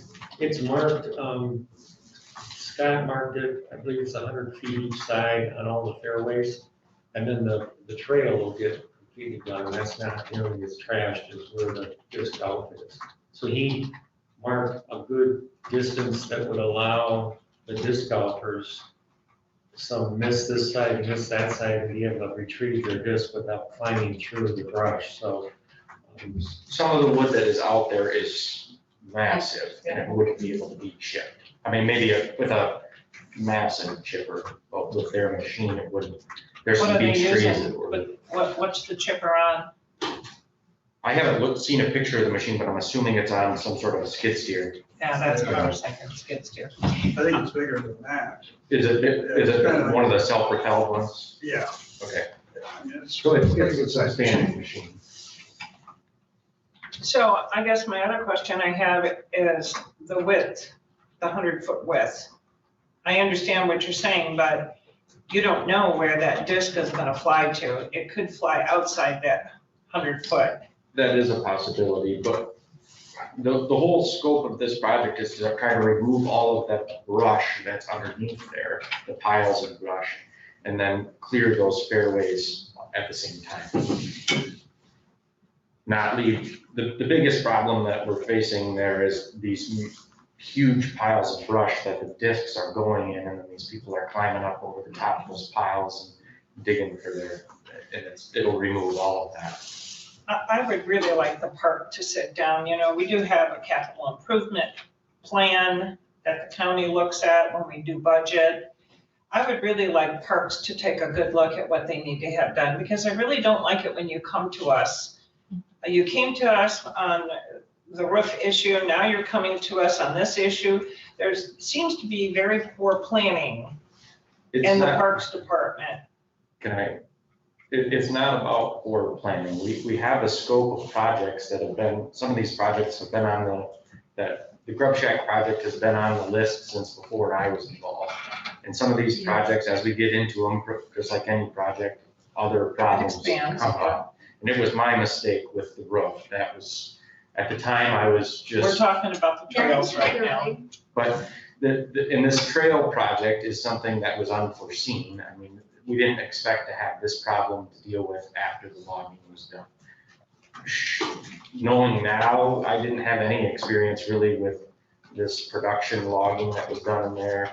we have a better idea of what that leaves behind now, obviously, and it's not ideal for, it's fine for any other woods, but when you have a disc golf course and walking trails within that, it just wasn't, and this was, the bid was done before I even got on the board, and it was the first year that was on. Well, budget's coming again soon, so put your Yep. thinking caps on, you know, and I don't like these kind of surprises, just so you know that. We don't either, I don't either, I know it's And I'm sure you don't like sitting in that difficult to seat. come here and ask for this, I mean, I know it's not easy. Any other questions or statements? Okay. Everybody understands? All those in favor, please raise your hand. All those opposed, the same sign. Motion passes 7-0. Thank you very much. So then that would bring us then to the Veronica Valley fish stocking. Right, and the EDS is there, and appears to be complete, and we'll let you answer questions if you have. Seems like I need EDS, I'll be happy to. Has that price changed from last year to this year, or the year before to this year? I think Heather It's a- compared it to It's a small increase. Sense of fish or something. Yeah. And this, just a little bit of knowledge, this is a heck of a deal that he gives us on these fish. I mean, it's I'm ordering some for our own pond, and they are way more than that. He likes doing this, been using the same company for a long time. And the DNR, it's all kind of a joint thing that everybody should pitch in on it. It looks to be 3 cents a fish. Bluegill? Increase. 3 cents. So Do we have a motion? So I can't find the EDS, but I Commissioner would. Wessel. 117, Oh, okay, I was right around 117. Go back to Mr. Wessel. I move to recommend that the Board of Commissioners waive its policy on bid requirements and approve the purchase of fish for Veronica Valley Pond in an amount not to exceed $4,292.50. Funds to come from account ending in .727.000. Second. Second. What account is that? 727 office and operating supplies is where fish comes from. Operating and office supplies, fish. What file cabinet do you put those in? Very large wet one. Big. Any questions? Okay, all those in favor, please raise your hand. All those opposed, the same sign. The motion passes 6-1. Enjoy the Thank rest you of your very day, much. gentlemen. Thank you for moving in. Wait, one more thing. The bench, Oh, We have yeah. one more thing here. We have about the Building and Grounds Committee recommendation for Veronica Valley Park bench. and Dave Barron's is on. Oh, yeah. Dave, did you want to say anything about that? 146. Well, the request to make a donation for a bench is coming to us from the Kids Day Fishing Committee of the Lake Leelanau Lake Association. It's in commemoration memorial bench for Pete Taylor, who is widely recognized as really the father of the Kids Fishing Day. I'm not sure what your packet describes as dimensions, but it's a bench frame that our Park Superintendent Scott Bradley prefers, and a plaque will go on that, provided by the Lake Leelanau, the Kids Fishing Day Committee. The only expense is theirs. There's no expense here to the county. Our request is that we be allowed to accept this donation.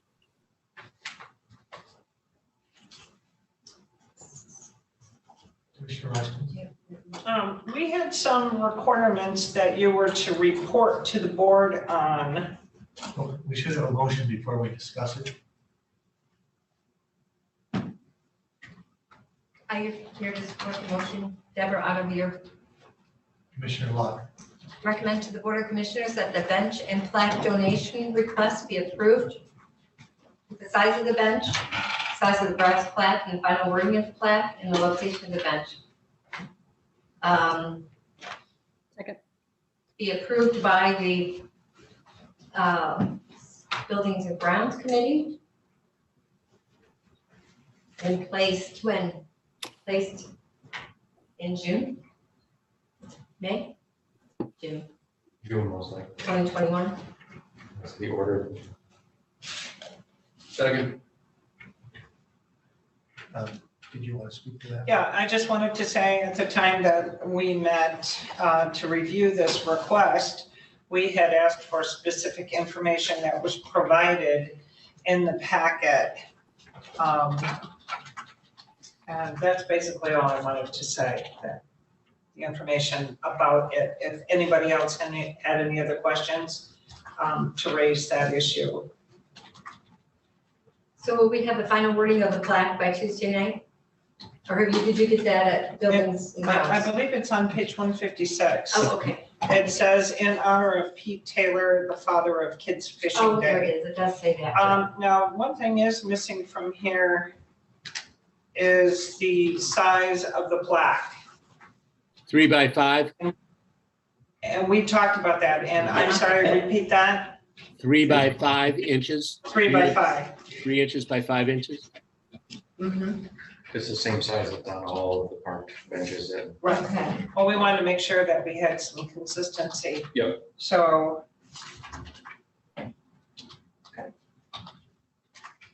Okay, all those in favor, please raise your hand. All those opposed, the same sign. Motion passes 7-0. Thank you very much. Thank you very much. That's sunshine.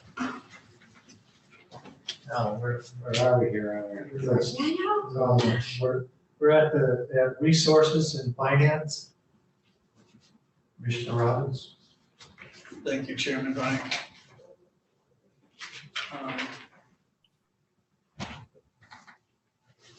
I move to recommend to the Board of Commissioners of Leelanau County, number 1, to create an independent HR Human Resources Department hire in this position, allowing operations to commence on or before January 1st, 2022, accountable to the Board of Commissioners or its representative. Number 2, create an independent finance department, hire a director for the position, allowing operations to commence on or before January 1st, 2022, accountable to the Board of Commissioners or its representative. The timetable shall include 1, start date no later than January 1st, 2022. Number 2, job description and requirements. Number 3, salary range. 4, candidate search. 5, vetting process and Board of Commissioners interview. Number 6, hire and contract language to include a probationary period. Number 7, training and acclimation period. Number 8, building planning and logistics. I'll support. Do you want to speak to that? Yes, I would. First of all, I want to start off, this is nothing personal against anybody that's in these positions right now. I know the clerk's been doing it, and she's been doing it, she's doing a good job. But we've also grown as a county, and, you know, I just found out here a little while ago, this position changed back in 1995. The board voted 3-2 to change it, to allow this. There's a lot of things going on. You just gotta look at the history of the county and where we've come, we're growing. We've got a new building here. We're not Leland anymore. We're not Mayberry. And no disrespect to that. I mean, we still got the Mayberry atmosphere, but we can't operate like Mayberry anymore. And another thing that's concerning me is talking with the clerk is all the stress that she's underneath. Health issues, she talks to me about all the time, her family, her personally. And when you really look at this position, she's wearing 3 hats. And it's 2021. How can 3 people, or 1 person wear 3 different hats and be productive? She's been doing it, but as we progress, last year we supposedly be doing 3%. We're gonna grow. It's time for, to make some changes here. It's not that she's, we're not taking her job away, she's still be clerk and everything, but we need to have independent departments here for the better of the county and for everything. And I'll break it down. HR needs to be separate. It should probably be under the administrator's office like it is in most counties. And, the employees need to be able to come in and talk about their issues, whether it's retirement, health benefits, any issues residing to human resources. The MERS, they've been working with the negotiating the contracts. And another thing that we need to look at too for an HR person is, we're growing as a county, but it's also getting more difficult for our employees to live here. And so as we grow and have to hire new employees, we may be hired from downstate. The HR person probably going to have to assist with them finding housing if we want qualified employees, because they're not all our employees won't be able to live in this county. And we're also in a time where it's hard to find employees, so all the department heads could, while they're still doing their job, the HR person could be help recruiting for like the sheriff department or any department, And so that's why I'd like to see an HR department. I mean, it goes, plus they would also take care of the policies and procedures of this county. I mean, you look back to what happened last August. First thing I said to myself when that incident happened in August, where's the HR department? Where was our county policy on this? We do have one now, thanks to this board. But that's part of the HR person too, his position is to make sure all department policies are up to speed. And see if we're, work with risk management, make sure that we're not a liability. As far as the finance director's position, I feel that it's not healthy for this county to have an underneath the elected official. It needs to be an independent person. I mean, if another department head or something needs money for their department, they shouldn't have to compete against a person that's another elected official. It's kind of a conflict of interest. And so I think, that needs to be moved over. I feel that there won't be, I don't feel anybody's going to lose their job here. The clerk still is going to keep her job. The people that are working in these areas will have the option to move over underneath the new department head. And so I just, I feel it's time that, we got to move forward as a county. It's 2021 and it's not 1995 anymore. And we need to seriously look at these two positions. Thank you. Can I, Go ahead, Commissioner Almar. can I ask you a question? I thought you said in the beginning that the HR would report to the board, but then you said it should report to the administrator. Well, I really believe. right, no, I didn't say that. I apologize, Glenn. Under most counties that I've experienced, the HR does work on the administrator. That would be our choice as a board. That's an option. I think that's really important. That needs to be under the administrator. I mean, it's an option. I'm sorry I misspoke. Okay, thank you. I think something like this needs a whole lot of thought. It makes sense to have an HR person.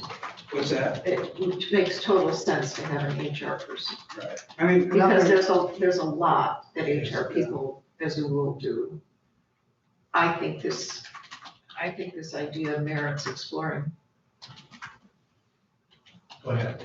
All right, another thing that I should have said in the beginning, the reason this is coming up now is we're like 60 days, 45 days from starting our budget for 2022. So, I mean, this isn't going to happen overnight. I mean, this is going to take a lot of team effort from everybody to get the support and then to make this transition work. So that's one of the reasons why I'm presenting it today, because if I did it in June we're too close to starting budget. This gives us some time to think about this and see what direction we want to get to. Mr. Lott. Did you say January 1 of 2022? So January, so this year's budget for The new, it'd be the next fiscal year budget. Commissioner Sorensen. Yeah, a couple of questions, Mr. Robbins. This is growing the government quite a bit. I understand your logic of times have changed. There's been a lot of time elapsed. We're not as small as we used to be. I'm just wondering, do you have any objective, quantifiable data in terms of what isn't being done? In either the finances or in the human resources, that carving these off and setting up two totally new departments would resolve and improve the efficiency of our functioning right now.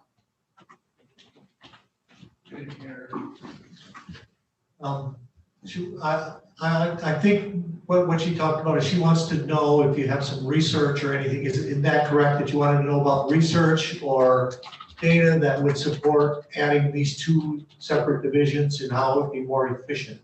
Are you having was trouble that- hearing me? Are you having trouble hearing me? I can turn up my volume. Yes, Yeah, I yes. hear you. Okay, here we go. Is that better? Okay, Yeah.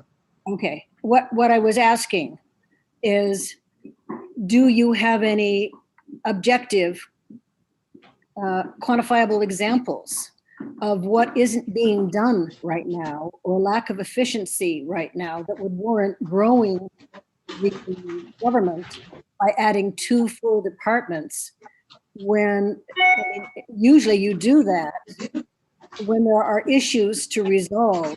But if something's functioning effectively, it's kind of like, if it ain't broke, why are we fixing it?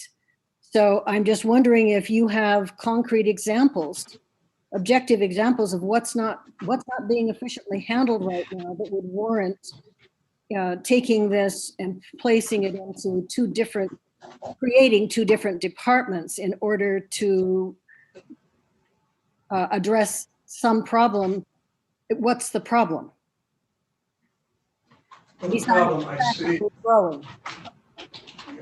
okay, the issue I see is,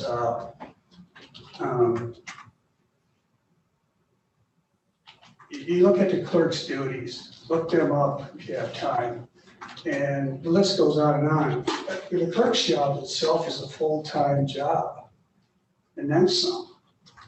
But what I'm looking at is, how can, at this stage, as we're growing as a population, go in and have someone, okay, use the clerk, not Michelle directly, but the clerk as a position, have somebody come in 1 minute and want to talk about a marriage license or circuit court, and next time they come in, next person's for finance, or there's HR. It's too much to ask for one individual to have, that much control. But I mean, we I'm sorry, go ahead. My question was, have you talked with the clerk? Does she feel that she can't function effectively? Are there people that are? I've talked to her quite a bit in the last 6 months, and that's the first thing I always hear out of her, how she's stressed out, overworked. But does So she? that's telling me. Does this say What's this is that? the change she wants to see? If she told you, I need to get rid of the finances and the HR in order to lower my stress, or is she just? No, she does? has not. So No, she you has. have any examples of work that isn't being done, of marriage licenses or finances that are very example today of how effective our finance management is, because our deputy clerk found a way to cover the Parks and Rec. I'm not trying to diss you or to say this is a bad idea. I'm saying that I don't see the problem that you're trying to fix with this solution, except for the clerk has indicated she has stress, as I think most of our employees right now, and that we are older and older now than we were growing, But I don't hear the clerk wanting this, and I don't know what the problems are that you're trying to address with a solution, with growing government. I guess, yes, I don't want to see us grow either, but we're going to have to do this at some point. And I don't want to see the next clerk, whenever Michelle steps down, to be put with all this burden. So I'm trying to prevent a train wreck that could happen down the road. Commissioner Wesson. Well, thanks for the thought you put into this, and obviously, we do have a budget process coming up on that. As you were talking, I'm thinking about, every year when our auditor comes, we get an A+. Our finances are in good shape. We don't have any grievances, and our contracts are always settled quickly.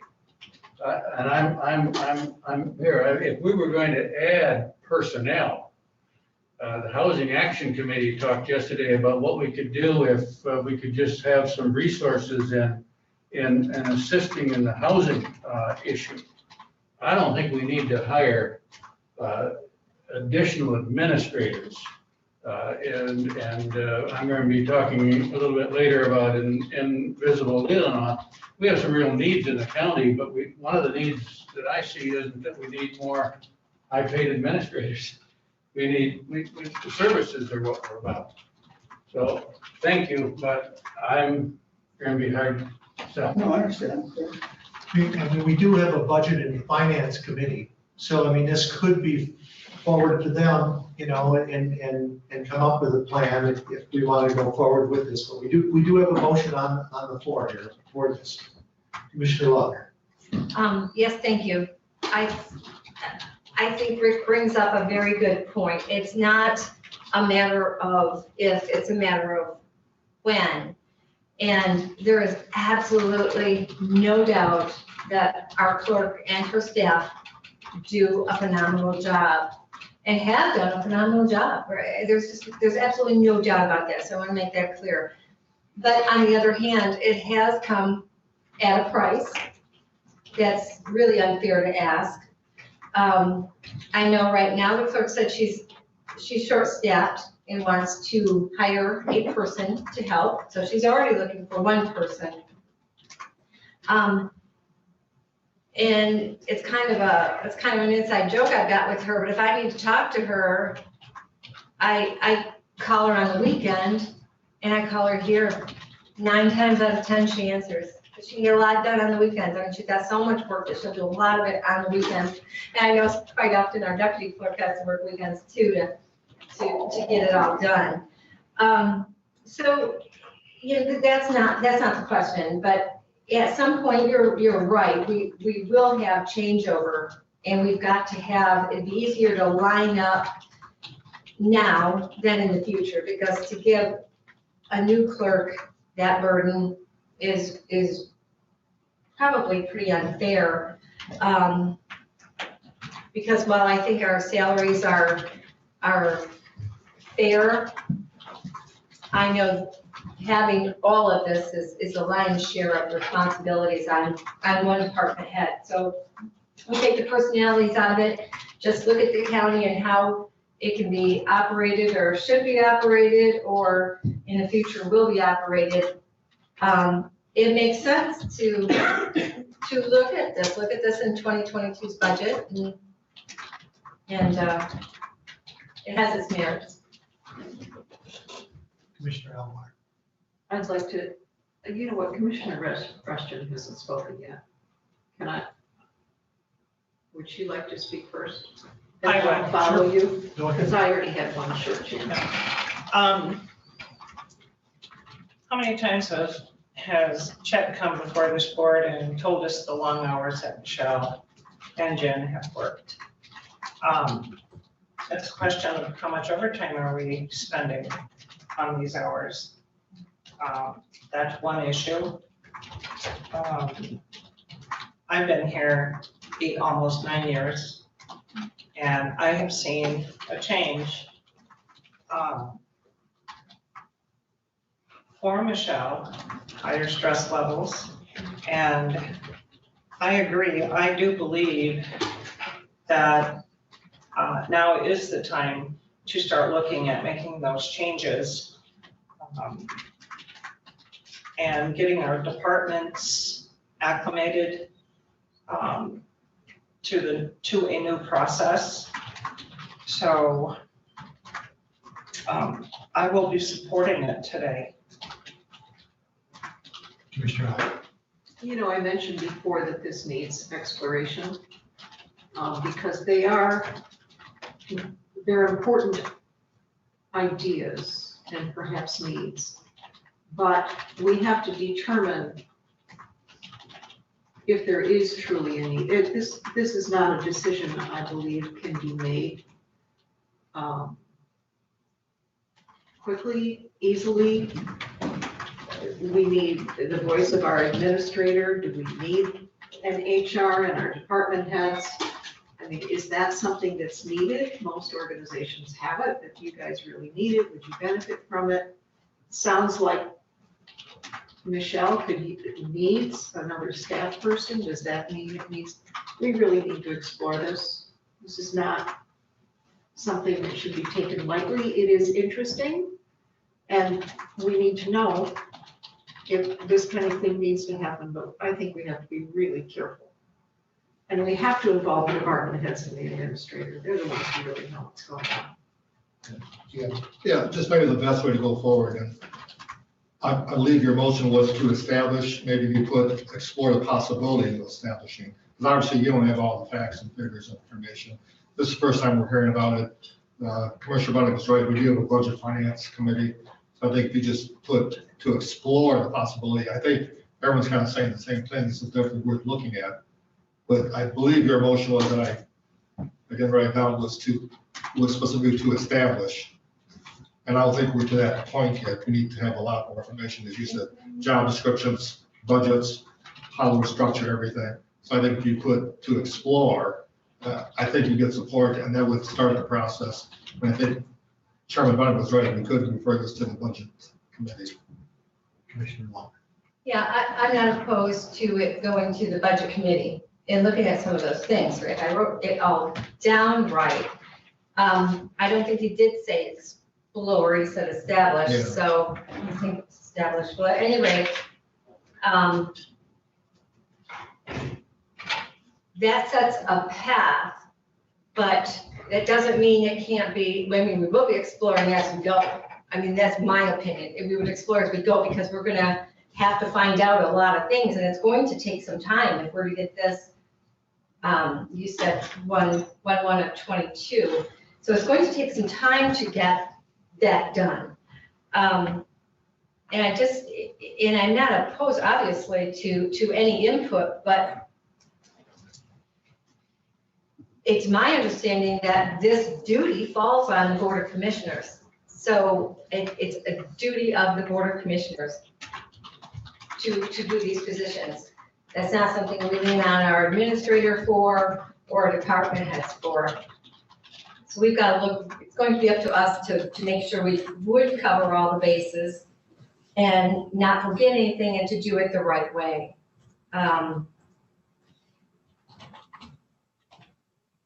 I know a while ago, we had talked about this, and I think we were one of the few counties that had finance and human resources under their clerk, if I remember right. So I think that Commissioner Robbins is right. It's just, it's 2021, we're looking at 2022, and it's been a long time. And while it's worked, I just think it is time. Commissioner West. Yeah, we always start out our budget process talking about new budget item request. And I certainly would favor of having that discussion at that time. But talk about a major reorganization as a late addition to a very long executive session and make any decisions about that, and even the word establish. I like the word explore, because obviously we want to do that, but I'm adamantly opposed to leaving this meeting today and say we didn't even think about it yesterday, but today we're going to establish 2 additional departments. Let's put this forward to our budget discussions and see if all the ways we spend money, this is our priority. Commissioner Soto. I echo a lot of what Commissioner Wessel just said and would add to it a couple of things that to my knowledge, I haven't not heard our county clerk indicate whether she plans to run again or not run again. Being I'm discussed. having a hard time understanding you. Oh boy, let's see. Sorry. You're breaking up. Is that any better? Okay, I said I echo a lot of what Commissioner Wessel said. But I also ask, I have not heard our county clerk indicate whether or not she plans to run again, but this is being discussed as though she isn't going to run again. That may be. But I think I have heard her say on multiple occasions and to this board that she could use more people. The county clerk's office functions very well, and it functions very well with our other departments. It's quite a nice oiled machine, if you will, but it is overworked. And instead of looking at overhauling the system, why aren't we looking at asking the county clerk what she needs to take some of the responsibility from her being here on the weekend? That would, I think, allow her to have the adequate staff. Again, I don't see what the problems are. To say we're growing and therefore it's going to happen eventually, well, now isn't eventually. Everything is working well. So I don't know why we're looking at a major overhaul. And whether we say explore or establish, it comes down to the same thing.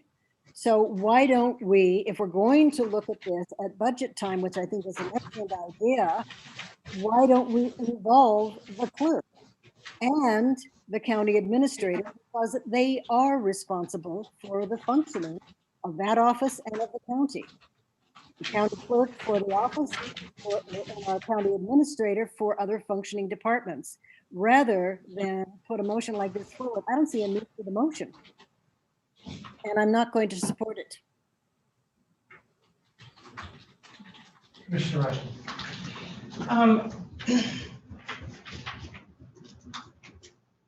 I do see this as a big change, but I also believe that when you look at hiring people for certain positions who have the background, the experience in specific areas. An HR person has background, education, experience in that area. And I believe I heard pretty much everybody say that, you know, that would be helpful to the county. I don't understand how we can apply that same situation to somebody that might be a CPA who may bring different things to the county because of their education, background, and work experience. We may find that solutions might be different to issues that we're faced with by expanding and broadening the scope to professionals. The other issue is, you know, Michelle could be gone tomorrow. And Michelle, with all the great work that she has done, quite frankly, I don't know how she does it. I think it's unfair of us to continue to demand that one person take on the responsibility of all the things that she takes upon her shoulders. Does she want to give it up? Probably not. She's been doing it for years. It's just like my husband. He doesn't want to stop doing some things because he thinks he can still do it. And before we get to the point, I think it's prudent on the board's behalf to look into our future, see the changes that are coming about, and be prepared for anything that comes. Doesn't mean that she's gonna be eliminated from the payroll. It means that she will work and coordinate efforts to train and acclimate a new person in a couple different positions that she currently oversees. So we have 7 months to explore this. I will support the motion to create. I believe it's time. And we have 7 months to explore the process, the timelines, and everything that we need to do to bring these departments into play and bring them up to speed. And hopefully, we will have Michelle here for a few more years where she can assist in those departments so that we don't have a lapse in tranquility. Is that the right word? So yes, I think it's time. I think we need to stop depending on Michelle for everything because we all do. Good point. Commissioner Elmore. I would support a motion to explore. I can't even imagine talking about creating a couple of new departments after a 20-minute discussion without having explored more than we have. I think the ideas have absolute merit. But we sure need more facts. Mr. Wilson. I move to table this issue until our budget discussions in July and August. I will amend that. She seconded. Yes, I'll amend it to table to next week's meeting. By rule, if you table, there's no discussion for it. Right, so we have to vote on the first one. We don't have it, so this would be the vote for tabling. Because that ends discussion then at that point. So we'll just ask for a roll call vote for tabling. Until this motion is. Well, yes, Until we talk budget priorities for our budget process. Commissioner Wessel, Yes. Commissioner Elgar, This is to table, yes. Chairman Bunnick, no. Commissioner Lautner, No. Commissioner Robbins, No. Commissioner Rushton, No, Commissioner Sotos Little. Yes. Health question? 3-4. 3-4. Okay, so those in, so again, well, this would be just to establish, this is the motion to establish, correct? Is that, the tabling did not happen, so we'll Okay, go so, through this and I'd ask for a roll call vote on this as well. all right, so, Tabling happened. no, the tabling didn't happen, but I don't have an amended motion. So this motion that you're voting on that I have is a recommended to create. Correct. Okay, This is Rick's just motion. wanted to make sure.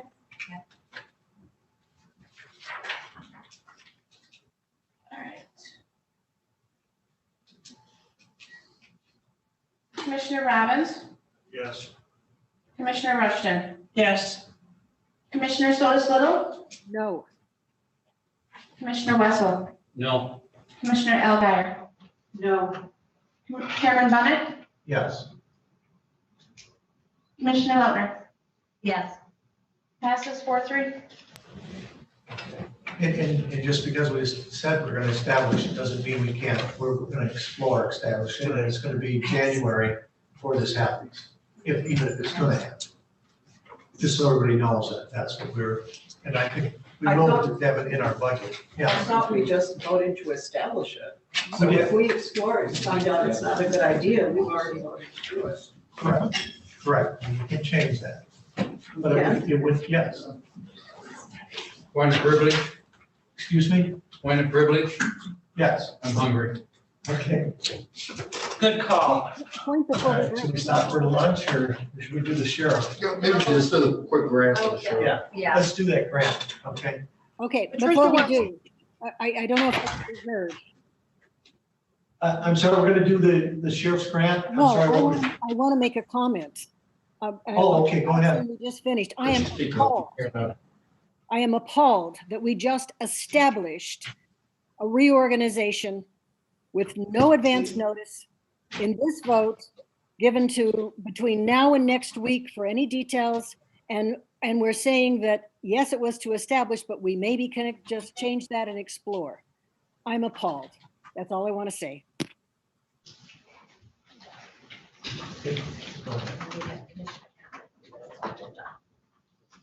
It's kind of like when we had the early childhood development. Kinda. Yeah. Did you bring lunch with you for this? I didn't. Oh, well, All right. Okay, so here, this is acceptance of the 2021 Marine Safety Grant. Move to approve as presented. Support. How's that? All those in favor, please raise your hand.